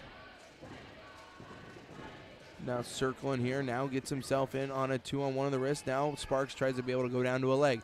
Gooseman now with a heavy, now tries to be able to hit himself on a high crotch. Gets too far extended and they go. It was a pretty decent shot, but Sparks does a good job using his hips and using his feet. Circles out of it. Minute 12 left here in this first. Collar tie on the right side here for Gooseman. Tries to be able to go for a dresser dump. Now goes to an outside single, just slapping on the back of the leg. And now has a great snap down. Tries to be able to get himself a go behind and will. Going to be a takedown for 2. Nice job from Gooseman. Does a quick snap down. Sees once it drops, hits a go behind. Gets a takedown, now leads here 2-0, starting off this first period. And these are kind of your swing matches. These are the matches that you need. Everybody, you kind of know where your guys fall. And a nice tilt here from Gooseman. Puts a knee in the side. Gets himself a tilt. Going to get 2 for a near fall. Needs to let go. And he can go get it after it again. There's going to be your 2 near fall. Now a crab ride here for Gooseman. 22 seconds left here. I'm going to tell you a huge improvement from Gooseman from last year to this year. It's been very impressive to watch him. Only a sophomore here for Red Oak. Going to be a really good wrestler for the Tigers from years on, too, as well. Tries to work his way out in front. Now going down low to an ankle. Trying to be able to pick this up. Nice job from Sparks trying to be able to work his way to get himself one and won't. And they're going to go to the second period. Gooseman's choice, or excuse me, it was Sparks' choice. Sparks will defer. Gooseman now will go on bottom. Sparks will cover. Gooseman is set. Sparks will cover. Whistle blows, and here we go. Armbar here on the left side here for Sparks. Underhook here. Now tries to be able to throw in the leg. Sparks does on Gooseman. Throws one on in on the right side. Now it's going to works his way back. And he'll have a chop and jam here on the left side. Gooseman gets himself with a Granby roll. Does a nice job. Gets himself reverse behind. And a nice job from Gooseman. Goes up to a Granby roll. Continues moves. Catches onto the back leg. Gets himself a reversal for 2. Now leads here 6-0. Need a mat return. Needs to be easy. Down to the mat. Close, too, as well. You got to be able to have those returns easy. And Gooseman has a big mat return and leads here 6-0. Gooseman trying to let go of what he had. They're going to go work their way towards the edge of the mat. They're going to continue to hit a wrestle. Gooseman looks to be able to maybe hit himself a quick tilt here with 55 seconds left in the second. Now goes to a half Nelson here right on the edge. Now trying to run this through. Here on the edge, they're going to be called out of bounds and now go back to the center. A really good job from Gooseman. Just continues to put the pressure on. Sparks will be on bottom. Gooseman will now cover. Chop and jam on the right side. Now goes to a tight waist. 35 seconds left here in this second period. Chop and jam still here. Rolling in wrist. Riding forward. 28 seconds left here in this second period. Chop and jam again on the left side here. Still rolling in wrist. Gooseman doing a really good job of keep driving pressure forward, staying on his toes, making some action happen. 12 seconds left here in the second. Now try again, go for a ball and chain tilt. Nothing comes out of it. 7 seconds left here in the second. Now trying to be able to run this butcher. Gets it really tight underneath. Going to be able to get no swipes out of it. Going to be the end here. Saved by the bell there is Sparks. Maybe saved by the towel boy, I guess. 2 minutes left here now in this match. 6-0, Gooseman leads.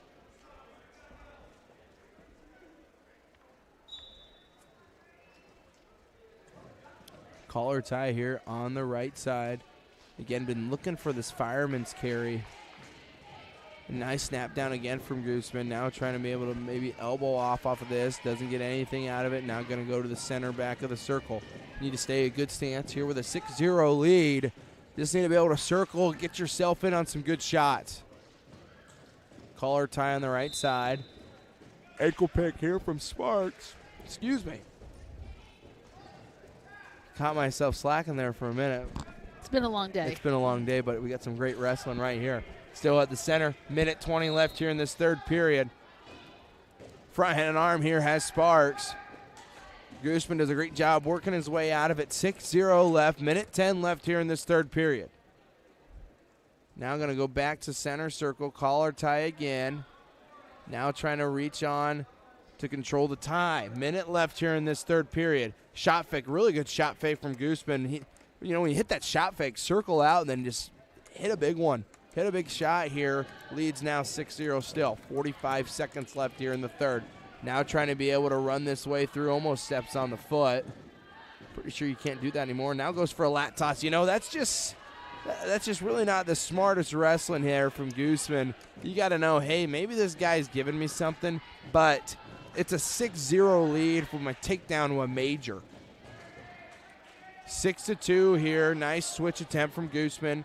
Now lead is 7-2. A takedown here would be pretty nice for Gooseman. Need to try to be able to get a couple more.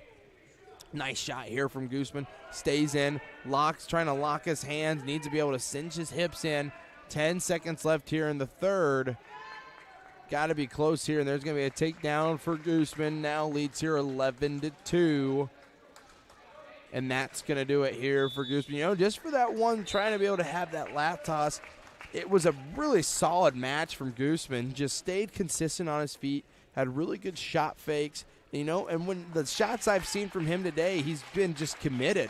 And he stayed in on the shots and has driven through and gets the win and gets 3 points on the board for Red Oak. Now we're going to move in to 138. 138, we have Kyler Sandholm of Red Oak and Brody Crozer of Southwest Valley at 138. Crozer and Sandholm, and right off the whistle, Crozer tries to be able to reach himself in on Sandholm almost for a toss, and Sandholm does a great job of having now a spiral ride. Sandholm's one of those funky wrestlers. He's never out of any match. I've seen this kid wrestle a lot. He's got great hips, and he's always finding ways. He may look like he's in the worst spot, but still just finds a way to get out of it, and that's the unorthodox style of wrestling that you want, and he's really good at it. Rolling in a wrist here. Half Nelson on the left side, switches sides, now goes himself to a seatbelt ride. Now has a nice tight waist. Tight waist to a chop and jam here. Now throws in a leg here on the left side, then goes off to a crab ride. And Crozer's trying to be able to just pinch arm down and try to be able to roll through, but the follow here from Sandholm has been great. 50 seconds left here in this first period. 2-0 Sandholm leads. Just been controlling with a tough ride on top. Now trying to be able to get himself into a cheap tilt, trying to be able to trap this arm. Two strong kids out here as well. Now a tilt here coming from Sandholm. Nothing comes out of it. Nice job from Crozer to be able to fight this off. Now peeling out the wrist here is Sandholm. Trying to roll wrist forward. Now going to go to a half. Trying to run this over. Crozer trying to be able to elbow down hard and stay out of it. Now again, Sandholm does a good job of hopping sides. Need to be careful of a full Nelson. Now we'll hop back over, and he has himself stacked up here pretty tight here. That's a fall. There it is. That's 2 missed. And there's going to be the fall right there for Sandholm. Great job from Sandholm to just stay patient, just worked his way around, had a half Nelson on one side. Hey, that doesn't work. I'm going to hop over to the other side. Keeps hopping side, then stacks up Crozer and is able to take the fall at 138. Bonus points are huge here in duels like this. We're going to go to 145 with Joshua Lorette and Ashton Boswell. Boswell of Boswell of Southwest Valley and Lorette of Red Oak. I'll make sure I get this right.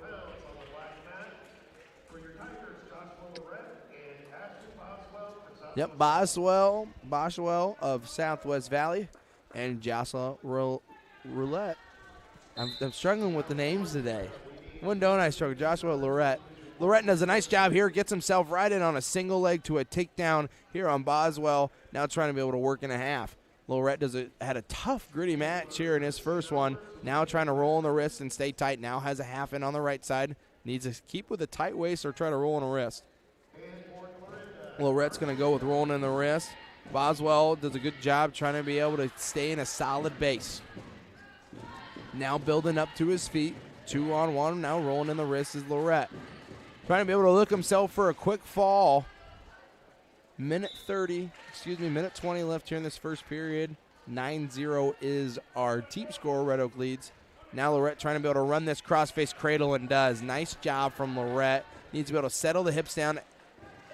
Knee needs to go on the side, and that's going to be your fall here soon. And there it's going to be. Nice job from Lorette just to be able to stay consistent and just, another improvement wrestler too as well.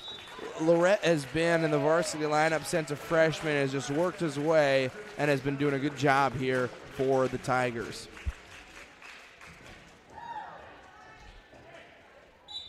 And now we're going to be here at 150. Jackson Terry of Red Oak going to go against Eli Rodriguez of Southwest Valley. Rodriguez has popped in and out of the rankings here at 150 for Southwest Valley. And for Red Oak, you have Jackson Terry at 150. They're going to shake hands here in the center of the circle. They're going to blow the whistle, and they're going to get things started here at 150. Collar tie on the right side here for Terry. Rodriguez trying to own the center of the mat here with a shot fake. Rodriguez with really quick feet too as well. Terry with a collar tie on the right side. Terry trying to swipe at a feet. Rodriguez putting pressure in forward. Now going to a collar tie on the right side, looking maybe for an elbow pass. And now they got to improve here on the edge of the mat and get to the center of the circle. Shot fake from Terry. Rodriguez just trying to keep his arms down, stay in a good stance. Collar tie, now a 2-on-1 here for Rodriguez. Circling here, staying, trying to be able to own the center of the mat.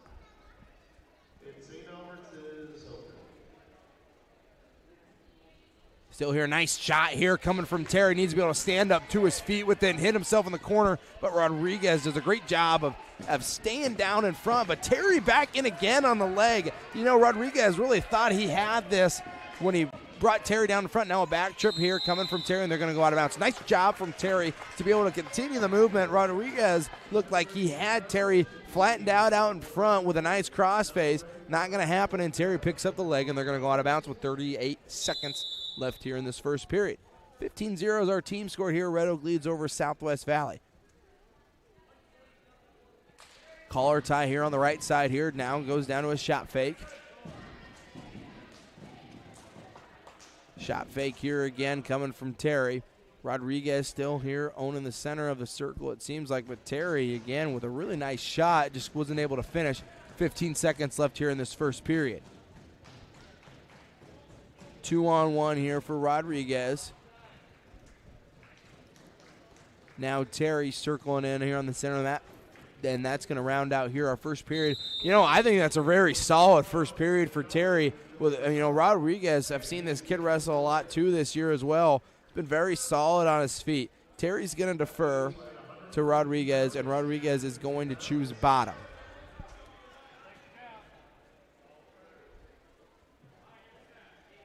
Rodriguez gets set. Terry will cover off the whistle. Nice job from Terry. Just quick off to his feet. Terry trying to be able to get a mat return, and will. Nice mat return from Terry, too. That shows statements right there when you get a big mat return like that. And now Terry trying to be able to roll on a wrist, get himself into a half on one side. Now trying to put the pressure in forward. Now a nice job here from Rodriguez trying to be able to elbow down here. But Terry does a nice job spinning face, and there's a Peterson roll here coming from Rodriguez. Now going to go to a half and put Terry onto his back. Going to be a reversal two and some swipes. Now a reverse half here coming from Rodriguez. This is one of those matches you got to be able to get your bonus points for Southwest Valley. But he's got this locked up here pretty tight with plenty of time here on the clock. Rodriguez trying to be able to cinch in this half. Terry trying to be able to fight off his back. He's close, and there's going to be the fall for Rodriguez. I really thought Terry wrestled a really tough match right within this, but Rodriguez shows his experience, is able to stay on a Peterson roll and be able to get the fall. So we're going to be at 157 right now. Let's see who we have. We have Gavin Wetzel. Gavin Wetzel of Southwest Valley, a sophomore, going up to freshman Jackson Purdue. Your dual score now 15-6. Red Oak here leads. Collar tie here for Wetzel. Purdue now tries to get in on an inside tie. Nice job from Wetzel. Shakes it off and now goes into a collar tie of his own. Now goes for a shot. Now Purdue just keeps staying heavy on the head, and they go back to the center circle. Now both on here. Tapping the head here is Purdue. Wetzel in. Purdue staying on these inside ties. Minute 30 left here in this first period. 15-6. Again, Red Oak leads here against Southwest Valley. A lot of wrestling left here in this duel. 2-on-1, and a nice job from Wetzel. That shows things too as well. Shooting off on the edge of the mat, continuing to wrestle.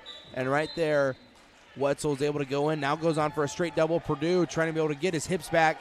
Now Wetzel's going to submarine up, going to get onto a leg, and needs to bring it back down to the mat. Steps up. Purdue trying to hang on to an ankle. Purdue needs to just shove the legs by and will. And Wetzel's able to get himself a takedown for two. Now leads here 2-0. 1 minute left here in this first period. 2-0. Wetzel leads over Purdue of Red Oak at 157. And a good fall here from Wetzel. Now trying to go to a ball and chain tilt. Now a nice job from Purdue getting up to his feet and a big mat return right on the edge of the mat. They're going to go back to the center circle. For Purdue too as well, just needs to keep the movement, needs to explode up to his feet and find a way to get himself at least an escape to get to the second period. Wetzel doing a good job riding tough here on top, rolling in a wrist on the right side. Now has himself into an arm bar. Purdue's able to break himself out of it, rolling out the wrist. Needs to keep his head off the mat. Head's got to stay high, or Wetzel's going to be able to shove it back down to the mat. And again, Wetzel gets himself a little high. Now rolling in the wrist here is Wetzel. 11 seconds left here in this first period. Spiral ride again from Wetzel.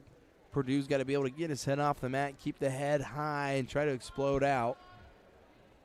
And that's going to do it here for our first period. A pretty tough first period from both these guys. A nice shot coming from Wetzel. It's going to be Wetzel's choice. Wetzel will defer. It's going to be Purdue's choice, and he's going to choose top. Purdue's going to choose top here on Wetzel. Must like their chances there more than on bottom with a nice ride out from Wetzel. Chop and jam here coming from Purdue. Now hips in is Wetzel. Does a really good job stepping in the hips through. Is going to get a reversal for two. Now leads here 4-0. Now rolling in the wrist here. Now has a tight waist. Now has the half locked in.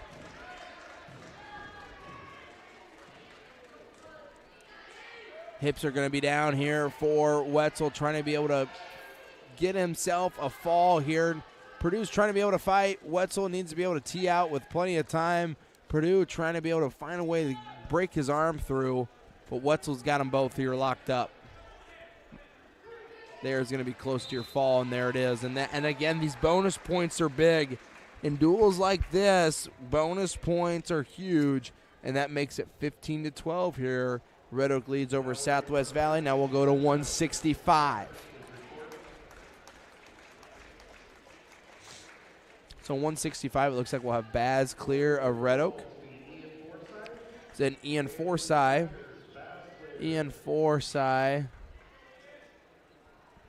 Of Southwest Valley versus Baz clear of Red Oak. And they're going to get things started here. Another, these swing matches too. Forsyth of Southwest Valley and clear of Red Oak, a junior and a senior. Some well-experienced wrestlers here to get things started at 165. Minute 50 left here in this first period, just getting going. 15-12. Red Oak leads this duel. Underhook here from Clear. Forsyth going with an over. Tries to circle back down to it. Forsyth does a good job bringing it down to the mat. Now goes himself to a single leg. Clear needs to be able to whizzer down. Tries to be able to lock the body up. It's going to be a takedown for two.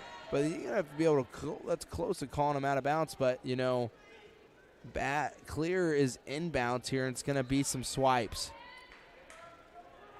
Clear trying to be able to body lock this here, but Forsyth has this headlock locked up pretty tight with plenty of time to spare. Minute 10 left here.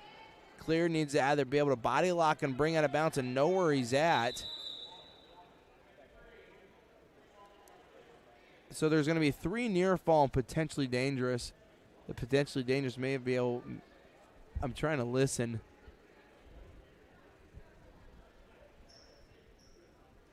So the potentially dangerous, if it's close to an illegal headlock, I'm pretty sure I thought he had the arm, but there's I couldn't tell you what it was, but I know it's potentially dangerous, I guess, and that's going to be a 5-0 lead here now for Forsyth. 55 seconds left here. Now goes to a armbar, threads the needle.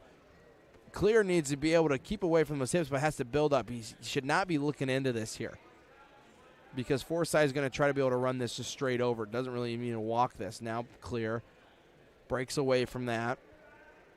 35 seconds left here in this first period. Crossface on the throat for Forsyth on Clear. 25 seconds left here in the first. Now trying to run a crossface cradle straight back, and will. 18 seconds left here. Forsyth looking for the fall, and these bonus points again are big here. Nice job from Clear, able to fight his way out of it. It's going to be another 3 near fall and an 8-0 lead for Forsyth heading into the second period. 5 seconds left. A nice job from Clear to be able to fight, but Forsyth doing an even better job blocking up this crossface cradle and gets himself some back points.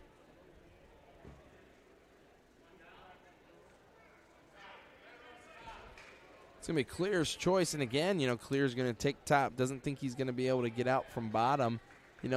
It's the choice that they make, think they're most comfortable with. It's going to be a caution call on Clear. So, and the part of the hand had to be on the belly button, was almost too tight on the waist. Now to a spiral ride here is Clear. Needs a big mat return. Tries to. Has to be able to cut him soon. Or there's going to be a stall call, and there's going to be a stall call probably about right now. And there's the one stall call. And that's just it. You got to know where you're at on the edge of the map. You need to be able to find a way to either get a mat return and just cut him and not risk the stall call. 9-0 now is our lead here. Forsyth has over Clear of Red Oak. Minute 29 left here. Another single leg straight onto a double leg. Now Forsyth is going to be able to keep these legs crossed. He has his hand pinched through, and now trying to be able to have a Turk. There's going to be your turn. Now trying to keep the pressure here forward. Now going to try to go to reverse half. Clears can punch his arm through. That's all he's got to be able to do, and it's going to be 3 near fall. Now going to be 14-0. One more turn will do it. Or 14-0 here. One turn here will do it for a Tech fall. 48 seconds left here in this second period. Clear trying to be able to fight and stay off his back, and now comes a half Nelson on the right side.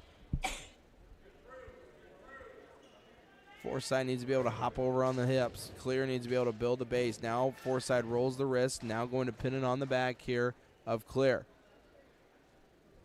Now going for a ball and chain. Going for a ball and chain tilt here. 20 seconds left. It's going to be a warning here for Clear. 15 seconds left. 15-12 was our dual team score.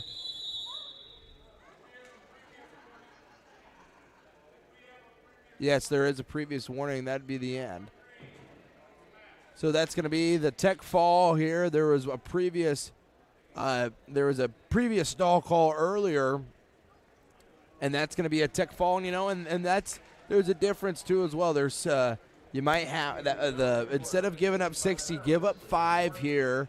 But now we're going to move on to 175. It's going to be Andrew Johnson and Bo Johnston. Johnson versus Johnston. So Andrew Johnson and Bo Johnston. We'll go by Andrew and Bo. We'll make that easier for myself. 17-15 now. Southwest Valley takes this lead here. We're going to move on here at 175. These are pivotal matches that you have here. Both are checked in. Both are ready to go. We'll get things started here at 75. Andrew and Bo underhook now going to a fireman's carry is Bo. Bo trying to be able to finish this. Andrew does a good job with his long limbs trying to be able to stretch out Bo and Will and gets a takedown for 2. Leads here 2-0 just with 15 seconds passed here in this first. Now throws in a leg. Bo trying to be able to hip in. Johnson now with a half Nelson trying to bring it straight back and get some back points. But Bo does a good job picking out the boot. Needs to be able to get his arm back through on the inside. Needs to be able to almost start the lawnmower, pretty much what you call it. You just pull your arm through and then come back the other way. But a nice job here from Andrew Johnson to just keep good hips. Now going for a cradle, Bo Johnson. Bo is able to fight this off here so far with a minute left here in this first period. 2-0 is our score. Red Oak leads. Now far side cradle here coming from Andrew. Trying to bring this straight back here on Bo, and Will is going to get some back points. Again, this is big. Needs to bring this just straight back, but Bo does a good job of breaking this lock and free hipping in, uses his strength. He's going to get a reversal too, so it's going to be interesting here for the score. And again, now Andrew trying to be able to free hip in. Doesn't need to reach back, but now is going to hip over. Needs to hip over on the back, and Will is going to get another reversal for 2. Needs to throw in the grapevines here. It's going to be close to a fall, and there's a fall for Andrew Johnson. Great job to just continue wrestling. Just stay consistent, and a nice job from Andrew Johnson. He's able to get the fall for Red Oak. That's a big 6 points here to come down towards the end of this duel. Now we're going to go to 190. You're going to have Caleb Ransom at 190, and they're going to have Tate Hafner. Tate Hafner, another kid that's been popping in and out of the rankings here for Southwest Valley at 190. Hafner of Southwest Valley, a senior. Caleb Ransom, a sophomore. Looks like, again, that might be a bump here at 190 to 215. We'll find out. Hafner is able to come right across, gets himself a takedown for 2 on Ransom, and now we'll cut Ransom. Under and overs here. Got an underhook on the left side now. Just a collar tie. Tries to get himself out in front. Nothing's going to come out of it. Nice job here from Ransom, keeping good hips. Hafner trying to be able to finish this fireman's carry here on the edge of the mat. And Ransom trying to be able to come through. But a nice job from Hafner, and a limp arm out. It's going to get a takedown here. 4-1 is the lead here. This is the type of kids you don't want. And there's a stack. It's going to be a 2-swipe call for Hafner. Now just going to try to be able to run this over and finish the job. It's going to be close to near fall here. Now going to thread the needle through. Not quite just yet. Going to get no near fall points. 4-1 is our lead here with a minute left in this first period. Now hops over, tries to do a half. Now going to do a suck back and gets a suck back and is going to get some near fall. Now trying to suck back. And Will is going to get 3 near fall from it. Leads now 7-1. Now goes himself into a tilt. 40 seconds left here in the first. He's going to get your 5 swipes here and 3 more near fall. Leads now here 7-1. Crossface here off the side. 28 seconds left here. 10-1 is our score. Now trying to run a butcher over here and get himself a fall in this first period. Looks pretty close to being able to have it. Going to get a couple swipes here again. 10-1 is our score. Needs to be able to fight here with short time. And Will, nice job from Ransom, able to break this out. Hafner leads here now 13-1. We're going to go into the second period. It's going to be Hafner's choice. Hafner's going to choose top. Looking to be able to just try to be able to get to a turn. Ransom needs to be able to explode off the bottom. Now goes himself into a ball and chain tilt here. Going to have Ransom on his back. He's got to be able to go straight for a fall to be able to get this in. Looks like he's going to. Nice job from Hafner. Ransom just needs to fight off his back here, not to give up 6 in there. It's going to be the fall for Hafner. Another 6 points here for Southwest Valley. Makes this duel 23-21 as we go into 2:15. So for Tate Hafner, looks like that's going to be his 100th win for Tate Hafner of Southwest Valley. Congratulations to Hafner on 100 wins here tonight. Hafner gets it over Caleb Ransom, and that's going to be 100 at 190 for Hafner. See that kid for sure at the state tournament. Now we'll go here at 2:15. It'll be Oliver Dykes, and it's going to be Dylan Inman for Southwest Valley at 2:15. Dykes a freshman. And Dylan Inman, I don't have a grade down for him here. But they're going to get things started at 2:15 for us. Very tight contested duel. 23-21 is our score here. Southwest Valley leads going into 2:15. This is where it's going to get interesting to be able to try to bump or see what you can do with movement. Underhook here from Inman. Trying to cinch this up. Now goes in straight onto a blast double. Nice job from Inman. Now he's going to put Dykes right onto his back. It's going to be a locked hands call from Inman. It's going to be one for a technical foul here for a locked hands call. Once he had the takedown, he just stayed around the waist and wasn't able to readjust. So it's going to be one now here for Dykes. Oliver Dykes at 2:15. Now Inman will cover on Dykes. A roll through trying to come here from Dykes. Nothing comes out of it. Inman stays with good pressure on top, trying to now press pressure here on his toes. Now trying to roll on the wrist, trying to pin this on the back here. Minute 14 left here. Now peeling the arm out as Inman does a great job now. Just needs to be able to scoop this head and run it through. Now going to run a crucifixion here. It's going to have Dykes going to be on his back. Hard to fight out of one of these. And there's going to be the fall for Inman. Another 6 points for Southwest Valley as they're going to move now into a 29-21 lead. Now heading into heavyweight. At heavyweight, you're going to have Sawyer Wilkinson of Southwest Valley. And I'm guessing it's Jared Shriver.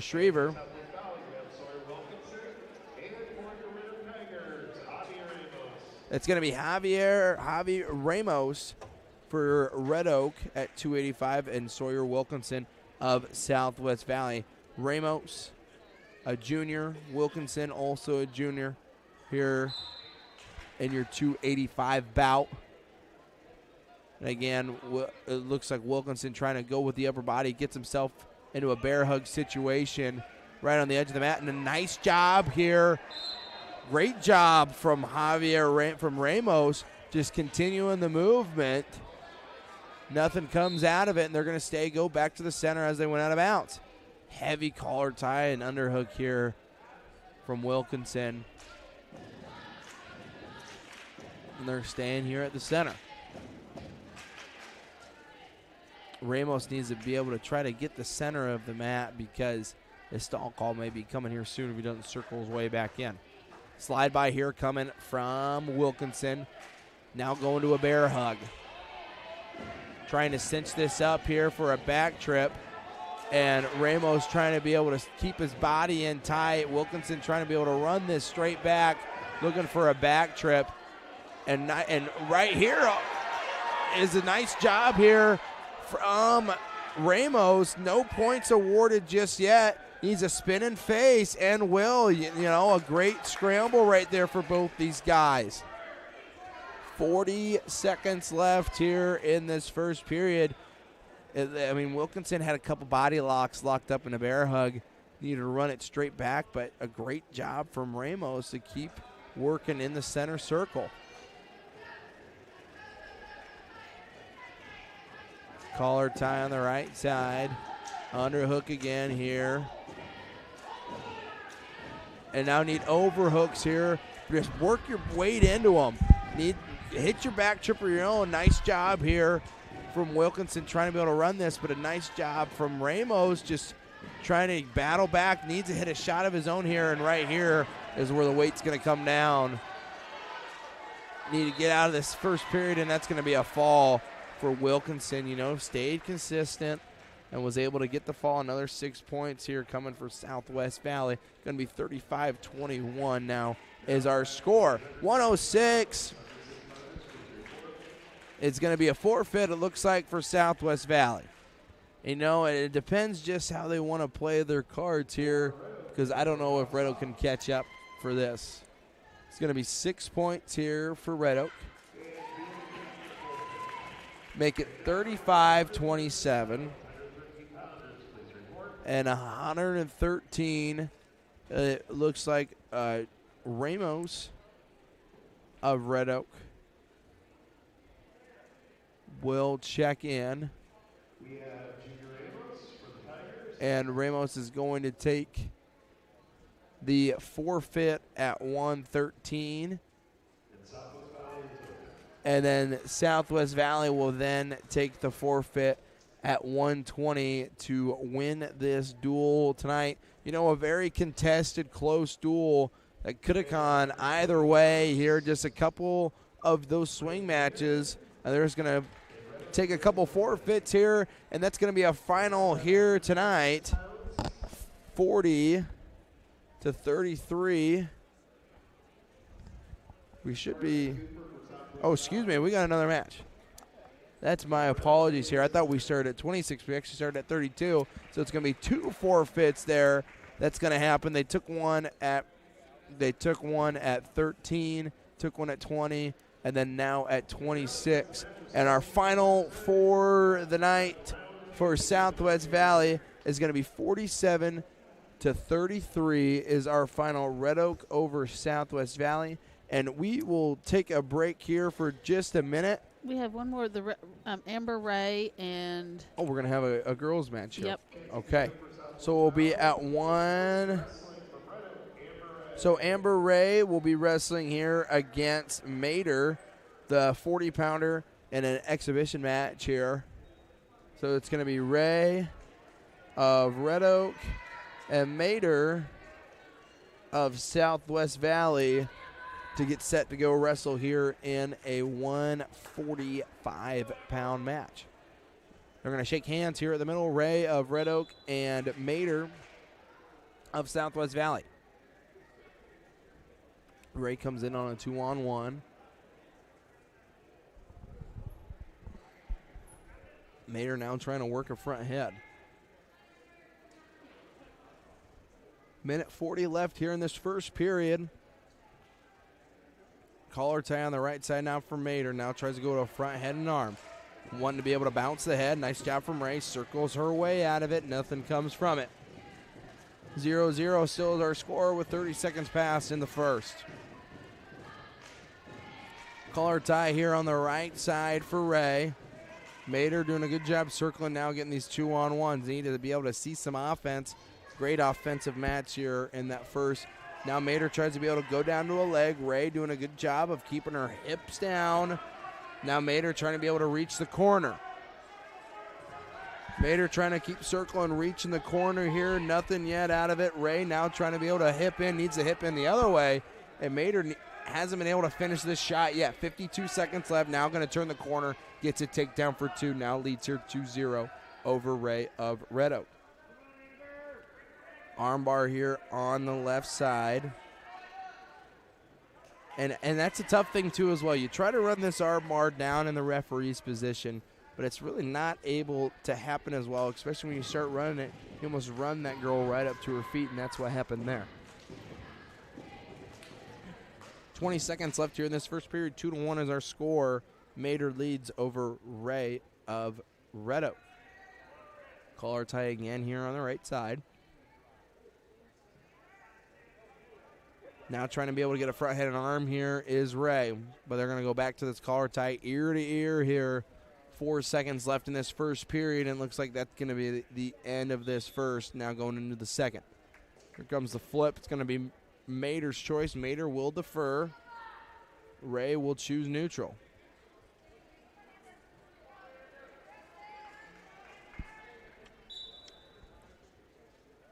And here we go. Neutral in the second period was Ray's choice. 2-on-1 for Ray. Now 2-on-1 for Mater. They roll both out of the wrist. Now just a collar tie on the right side. Both broke out. And a blast double here from Mater. Try to see some good hips here from Ray. Ray doing a good job trying to keep her hips back. Mater's head stuffed pretty deep, but it's not giving up here on this double leg. Going to hit the corner and close to a takedown, but not yet. Now going to be onto a single leg. Need a whizzer in here for Ray. We need to be able to watch that knee. There's going to be the potentially dangerous watching on the knee. 2-1, still our score. Minute 13 left here in the second period. Another great match here for some girls wrestling.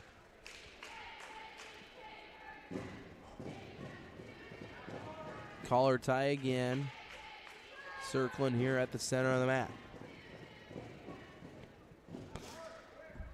55 seconds left here in this second period. Trying to get some wrist control here is Mater. Now goes down to a leg, trying to be able to finish off this fireman's carry, and will take down for 2 here. Now leads 4-1 is Mater over Ray. Now putting a head in the shoulder, trying to be able to get back an arm, and there's going to be a suck back for Mater. Now needs to be able to get behind the hips. Ray needs to build back up a base, but here comes a half Nelson with an arm. Nice fight from Ray. 23 seconds, some short time left here, but Mater now has Ray on her back and will take the fall. Nice job for Mater, is able to get the fall over Ray of Red Oak. That's going to conclude it here for our Southwest Valley duel. Here shortly, it will be Red Oak versus Clarinda on the black mat. But for now, we'll take a short break and thank our sponsors and send it back to Lori here at the studios.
Hello and welcome back to Red Oak. We're going to get our duel started here, and off the bat there was an open at 138. So Kyler Sandholm took that. Now we're going to be at 144 with Newdorf of Clarinda and Joshua Lorette of Red Oak here at 144.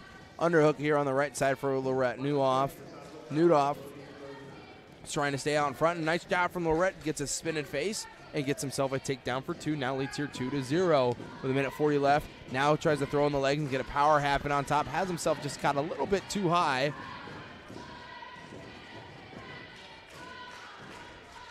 Now rolling in here a wrist. Chop and jam here on the right side for Lorette. Now trying to be able to roll into a tilt. And now trying to stack New off here. Going to get a 2 count call now going in and going to get the 2 count. Going to be a 4-0 lead. Lorette now just behind the hips here. Now trying to be able to roll in a wrist on the left side. Trying to bring pressure in forward. Throwing in both legs here, trying to flatten out. New off and will. Now a power half here coming from Lorette. It's going to be some swipes here. Going to be at least 2. Going to be another 2 near fall for a 5. It's going to be a 6-0 lead now here for Lorette. Going to have Newhoff right onto his back. Another 2 count here. Now it's going to be a 6-0 lead. It's going to keep that 2 count from before. Lorette doing a good job of throwing in both legs, riding pressure forward. Now going to have a half Nelson here. Just needs a hop side with 22 seconds left here. Needs to settle the hips here, and Lorette looks like he's going to get a fall, and will. Nice job from Joshua Lorette. Wrestled really tough today in all 3 of his matches, and is able to get a fall here for Red Oak. We're going to move on now to 150. And let me get a name here on this for just a second. I know it'll be Jackson Terry of Red Oak. We'll get a name here in just a second. Jackson Terry of Red Oak. And for Clarinda, it's going to be Barrett Haggy bumping up from 144 to 150. A freshman, Haggy. It's going to be Haggy and Terry of Red Oak. And they're going to get things started here at center circle here at 150. Red Oak leads this duel 12-0. Collar tie on the right side. Snap down here from Terry. Very aggressive. Now goes ahead in the hole. Gets around the back and gets himself a takedown for 2 for Terry. Now has the wrist. Now going into a tilt here on Haggy. It's going to be a couple swipes. It's going to get 2 more near fall, and that leads here 4-0. Going to go again for a tilt. Nothing comes out of it yet. Now just keeping this 2-on-1 with a wrist. Minute 20 left here in this first period. 4-0. Terry leads. Now going for a ball and chain tilt. Now just trying to be able to take this straight back. Has the arm cinched up right here on the edge of the mat. And it's going to be a couple more swipes here for Terry. Going to be 2 more near fall.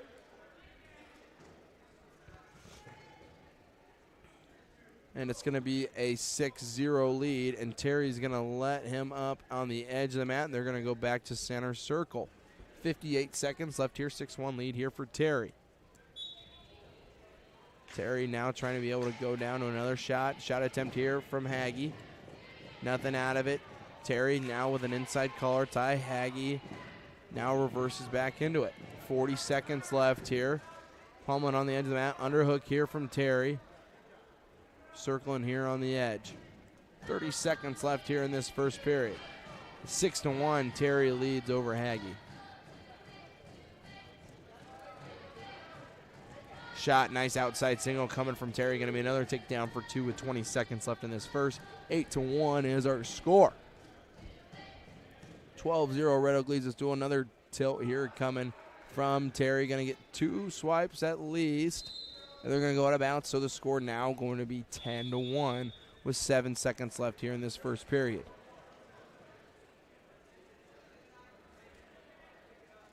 Haggy is going to be on bottom. Terry now will cover.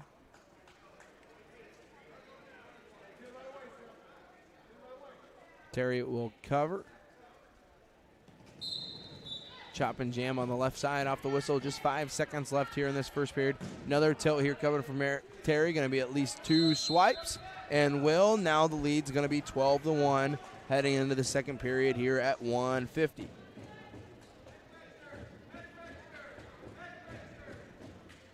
So it's going to be Terry's choice. It's going to be Terry's choice. And Terry's going to choose top. It was going to be bottom. And then he changes his mind and is going to choose top.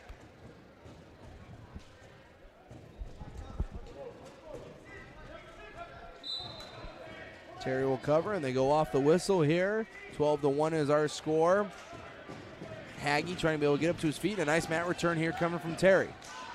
Haggy, again, does a good job getting to his feet, and then Terry goes right into a tilt. He's going to get at least 2 more swipes. Going to be a 14-1 lead. Now trying to run this through on the arm bar here is Terry. Trying to keep his hips pressure down here. Terry looks like he's going to be able to get the fall, and will. Terry gets the fall here in the second period. Red Oak's now going to lead here 18-0, now going to 1. They're going to go to 157. So we'll be here at 157. It's going to be Jackson Purdue. Red Oak going up against Woodruff, Leyland Woodruff. Leyland Woodruff of Clarinda at 157. And we'll have Jackson Purdue of Red Oak as well. We'll get these things going. Purdue and Woodruff at 157 off the whistle here. Woodruff with a collar tie on the right side. Purdue now with an underhook on the left. Now to a 2-on-1. Now rolling out the wrist. Collar tie on the right side. Now brings the hand down. Nice Superman duck coming from Woodruff. And a nice 2-on-1 here. Now looking to be able to get himself to a tilt. Has the arm in of Purdue. 30 seconds gone by here in this first period. Now going to hop sides here with this arm bar, maybe trying to thread the needle. Rolling a wrist now on the right side. Now going to a tilt, arm bar tilt. Here is Woodruff. Going to get at least 3 swipes out of that. He's going to be, still has it, going to let it go. It's going to be 3 near fall. Now going to lead here 5-0. Now trying to bring in the shoulder here of Purdue. Going to get a cheap tilt here. And that's just the tough part. It's just a tight waist tilt with the wrist. It's going to be 2 near fall. Should be 2 near fall, I'm guessing, with 47 seconds left here with a 5-0 lead. Now looking to be able to run this. Has the arm pinned back here. Trying to keep his knees down. Has a toe in, and they're going to call out of bounds. Going to be 3 near fall, but they're going to go out of bounds. 8-0 is the lead here for Woodruff.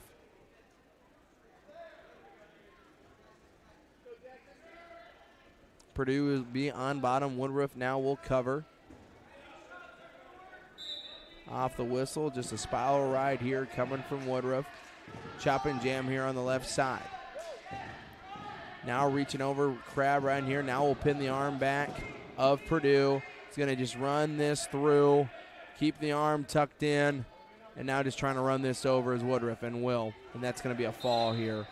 For Woodruff of Clarinda, gets over Purdue of Red Oak, and now we'll move down to 165.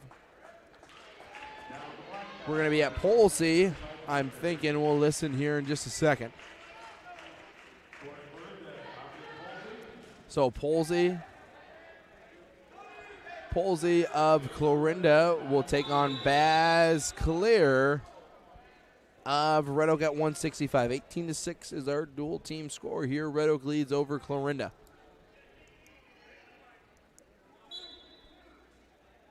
So we'll get things started there at 165 out, and just right off the whistle. First period going here. 18-6 is our team score.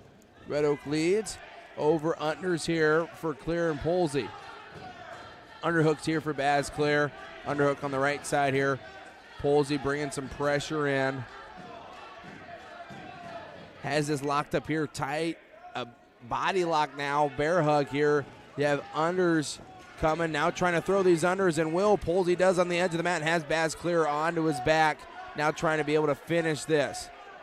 Polsey will get the fall over Clear, the overs and unders, and just launches it over the top and will get the fall. And that will make our dual team score 18-12 here after 165. So now we're going to go into Will 175. You have Andrew Johnson of Red Oak going on to take Sump of Clarinda. We'll have that here. And I'll make sure that's the names that we have. We have Sump of Clarinda and Johnson of Red Oak. As they check in, this will be our final duel of the night with Clarinda and Red Oak. At 175 pounds, on the black mat, William Sump for Yep, William Sump of Clarinda and Andrew Johnson of Red Oak. Right off the whistle, Sump tries to go down to a leg here, and a cow catcher now looking here for Johnson. They're going to go back up on their feet, and Sump trying to bring in a lot of pressure here on Johnson. Johnson doing a good job trying to keep the front head in the hole and keep the head stuffed. And now going to try to run this cow catcher straight on through, and Will is going to be a takedown for two, and is going to have some near fall, close to a fall here. It's going to be two swipes at least. It's going to be a 4-0 lead here for Johnson. Now throwing a leg in on the right side. Now trying to pick this arm up through. Needs to be able to keep it legal. He's got it legal for now, and now just trying to run this back. He goes back any further, it's going to be legal. Pretty close here. Needs to be able to keep this legal with the arm pinned back, and he's going to let it go. 4-0 lead here still for Johnson. Now trying to be able to work a bow and arrow cradle. Now trying to do a far side cradle. Near side looked more open than this far side does, and now almost going to roll through for a suicide. Now just going to take this off to the side here, but his leg is caught on the inside. Needs to be able to bring his leg back out and keep a knee in the side, but Sump doing a good job trying to defend this and just hang on to the leg here. Still in control here is Johnson. 4-0 lead, 40 seconds left in the first. Nice job here from Sump, but there's going to be some near fall from Johnson. Trying to have this stacked up. Nice job. Has this arm pinned here of Sump. Way to readjust here for Johnson, but now on a leg here is Sump. 3 near fall, leads now 7-0. Johnson just trying to be able to hang on here. Now going to run another half Nelson on the power half. Try to get some more near fall points. 7-0 here is our lead. There's going to be some more near fall, a couple more swipes just to end this first period. Nice job from Johnson. Very impressive here, throwing in the leg, staying composed, keeping in good spots. 10-0 now is our score. It's going to be it's going to be Sump's choice. Sump's going to choose bottom.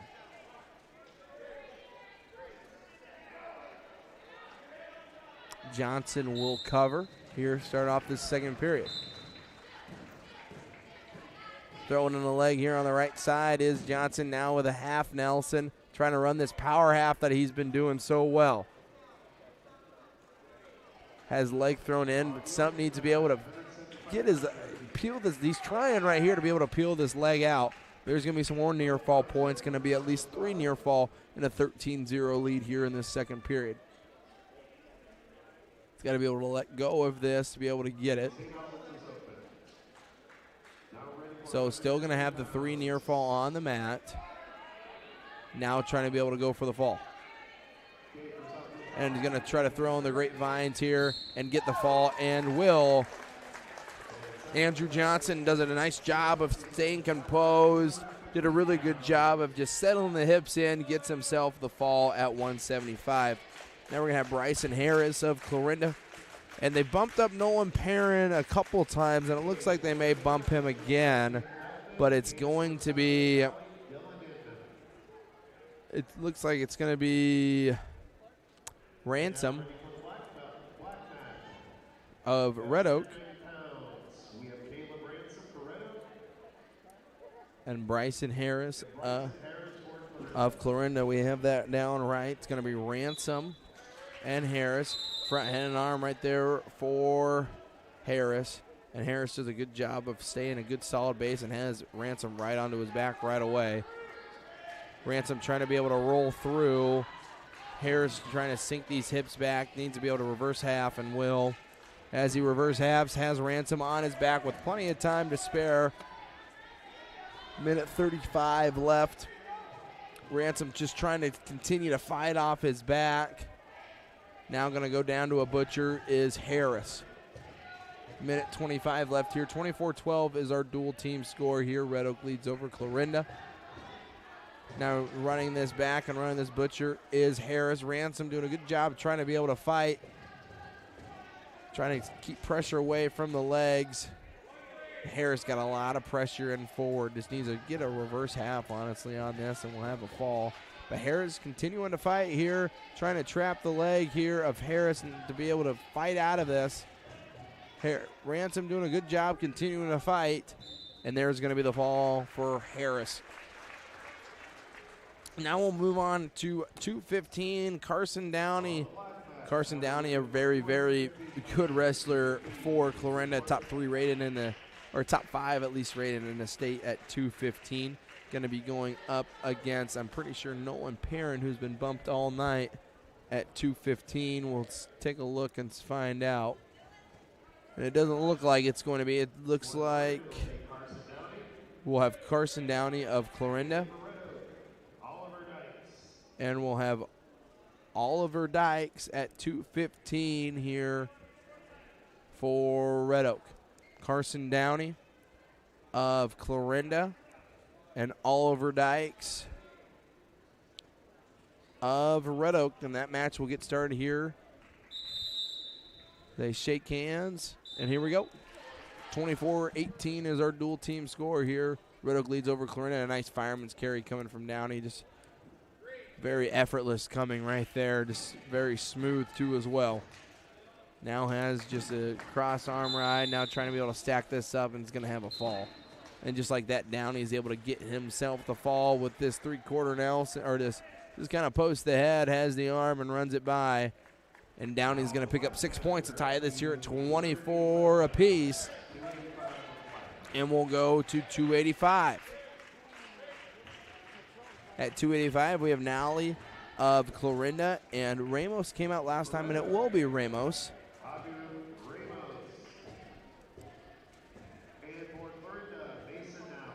Mason Nally will go out for Clarinda and Ramos of Red Oak. And we'll get that match happening here in this 24-24 duel here so far for Red Oak and Clarinda. Off the whistle. Shake hand, single leg here coming from Nally. Trying to bring Ramos right to his back, and Will now looks for a half and lets Ramos belly down. Now a 2-0 lead here for Nally. Bear claw ride here, trying to be able to pick up the leg on the inside. Ramos gets up to his feet. Now Nally looking for a mat return, and a big mat return right there.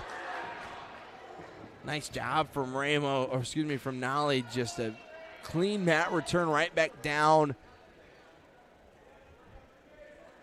40 seconds left, a minute 20 left here in this first period.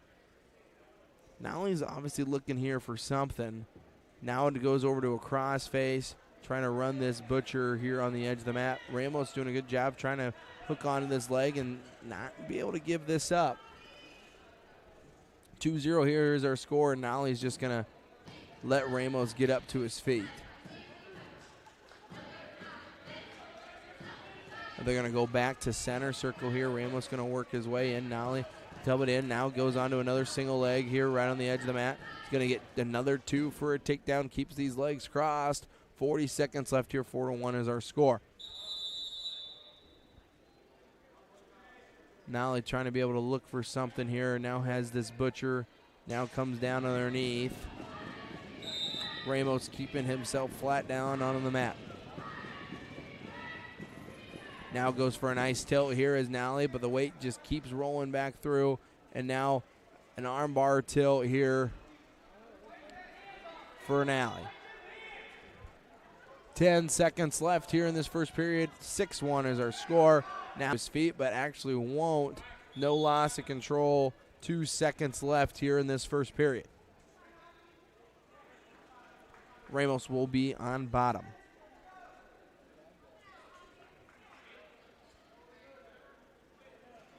Nolly will cover on Ramos. 2 seconds to go in the first. And that will do it for our first period. 6-1 is our lead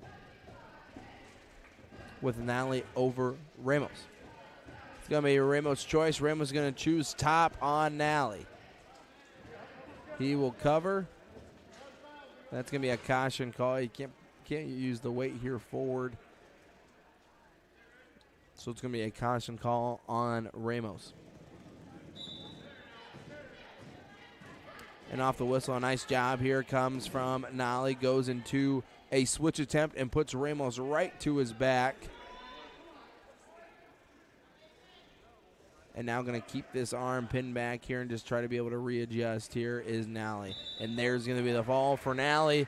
It's going to be another 6 points on the board here for Clarinda. 30-24 is our score. Nolly's able to get the fall over Ramos. Now we're going to move to 106. So you have Hayden Hash of Clarinda. And we'll see if Red Oak will send. And they are going to be open. And that's going to be 6 here for Clarinda. And then at 113, it looks like Brody Osthoff for Red Oak will bump from 106 to 113. And will take the forfeit because Clarinda would be open, and that means we'll head to 120. 120 will be a double forfeit.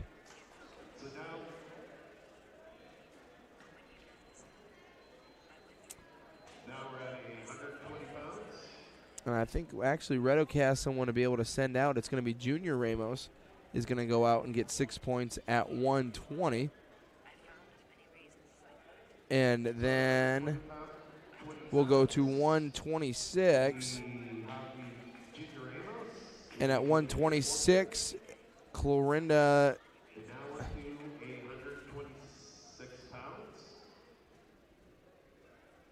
And I think at 126 too as well that Zyler Lamb of Red Oak. I'm pretty sure Clarinda is open at 26.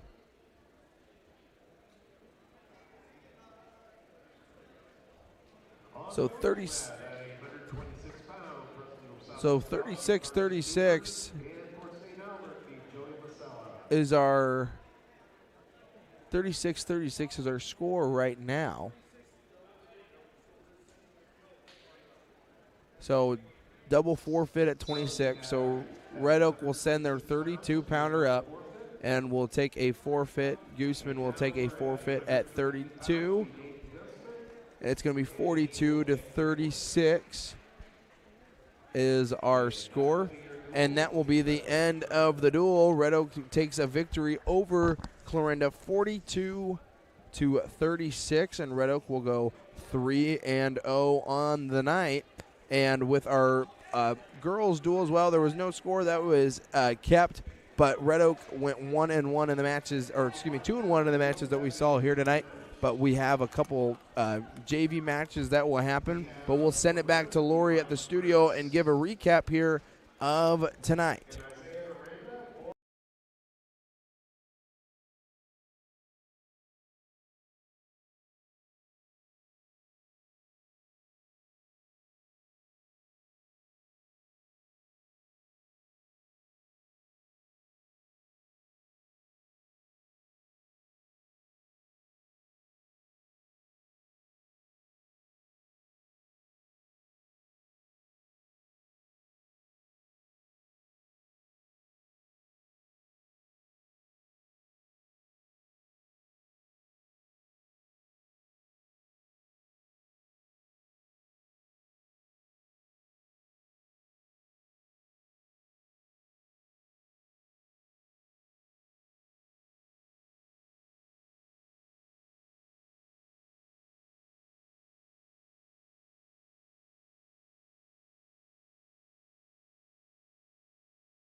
Oak, and we just finished up our dual action here tonight. Red Oak going 3-0 on the night with a 57-12 victory over St. Albert, 47-33 victory over Southwest Valley, and a 42-36 win over Clarinda. I'm here with Coach Tegan Podliska with Paige Byer and Kyler Sandholm. Coach, talk to me tonight about your two wrestlers here first, with Sandholm kind of doing what Sandholm has done all year long, and then Paige Byer wrestling all the way down to the edge of the match to get a great win against Mater. Yeah, it was exciting.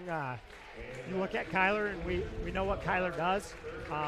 We didn't know exactly how many matches he was going to get on the night just because of where people weighed in and things like that. So you're always prepared, but you never know if somebody's going to show up. And I guess I didn't always know somebody was going to show up, but they kept going out there against him. And he did some really good things, Before his first match, he's kind of like, how many takedowns you wanted me to get? He had a lot of confidence going out there.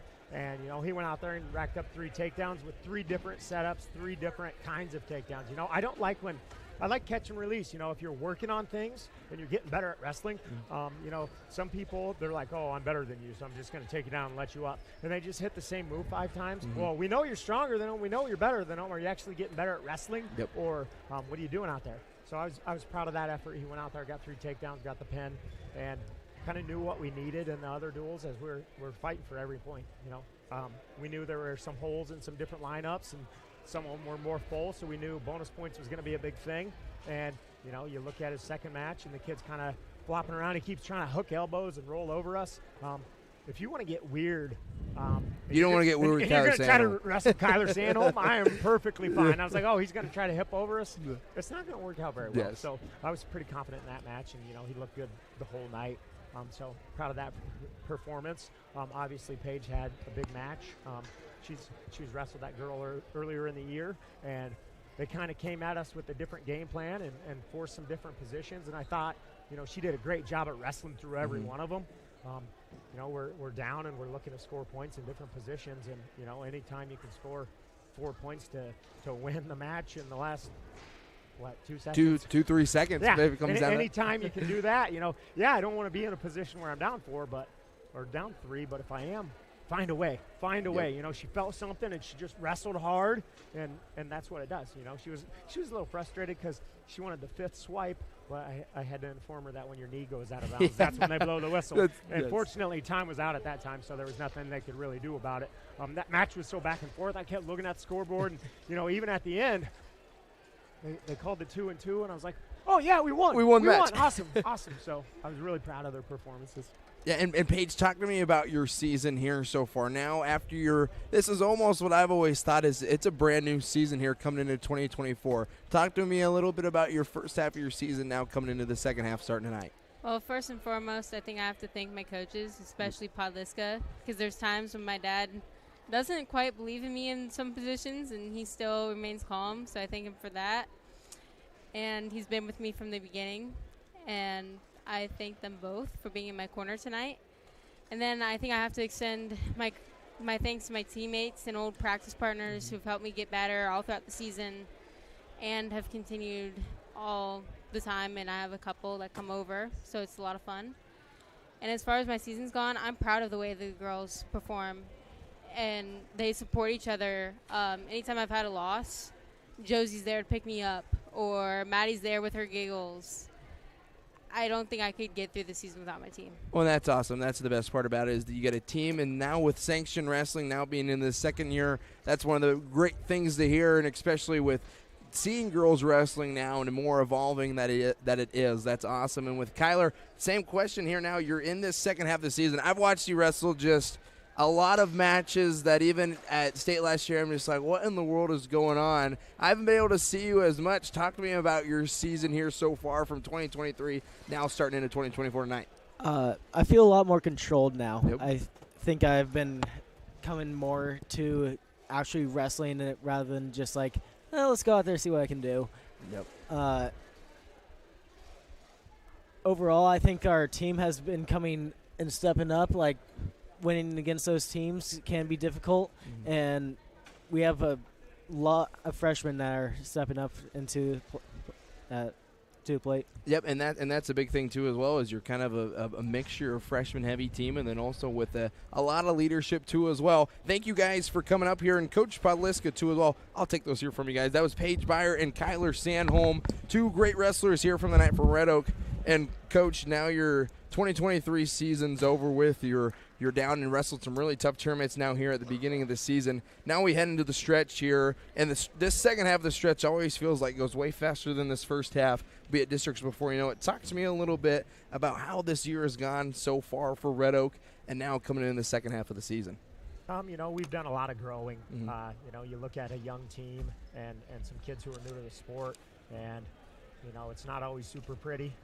But it's exciting when people can walk off the mat and you can say, hey, we worked on that during break and we did it tonight. That's really, really cool to see. So, it's exciting. You look at the competitions we've had so far. Yeah, we wrestled a really tough schedule. Mm-hmm. We probably don't have the records that some people have, but we're well tested. We're battle tested. And, in theory, when it gets easier in the postseason, that's a good way to have it. It's a struggle sometimes. You go to a place like Kansas City Stampede, and you got some guys who are banged up and not able to make the trip. So we took a lot of underclassmen there, and some of them didn't have a whole lot of success. But we're focused on the next thing. We're focused on getting better at wrestling.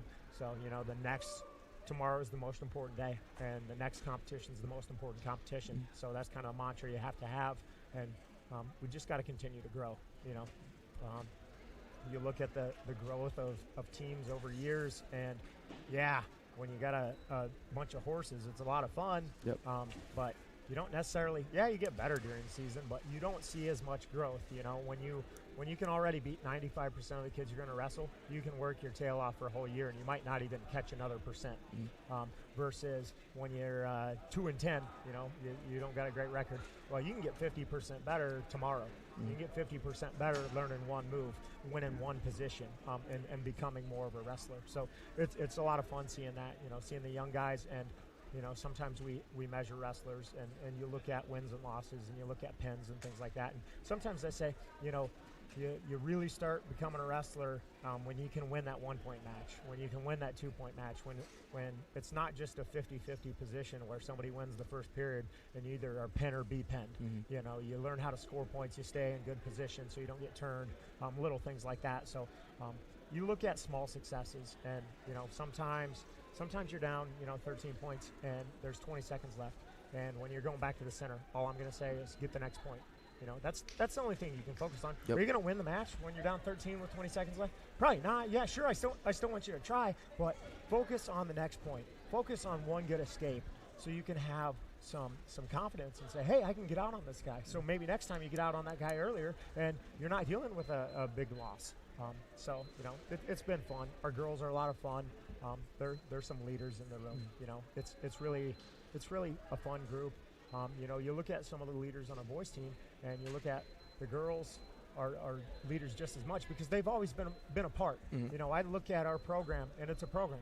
It's not boys and girls. It's Red Oak Tiger Wrestling. Yep. And we've always been together, and I plan on continuing to be together as long as we can, because that's the culture you want to have, and that way they can be leaders just as much in the boys' side of things as they are in the girls' side of things, and vice versa. So it's fun when some of those more experienced girls are like, hey, I want to wrestle with one of the boys today a little bit in some of our goes, because I know that's going to help me advance. And it gives everybody different practice partners and different looks. So, we're really excited about that. We're really excited about the steps the program's taking. And, it can be frustrating at times when you got a bunch of new kids.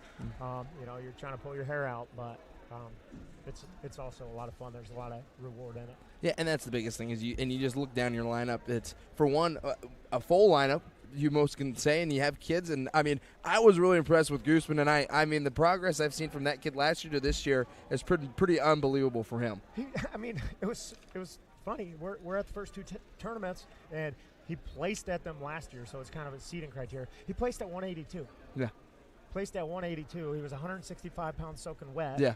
And then made a decision. He wanted to transform himself and be a part of the lineup and get down some weight, and then he just kept on it. He's disciplined. He puts nutrients in his body, Yep. and he spends a lot of time in the weight room and doing other sports and just running around like a maniac. And he's transformed himself.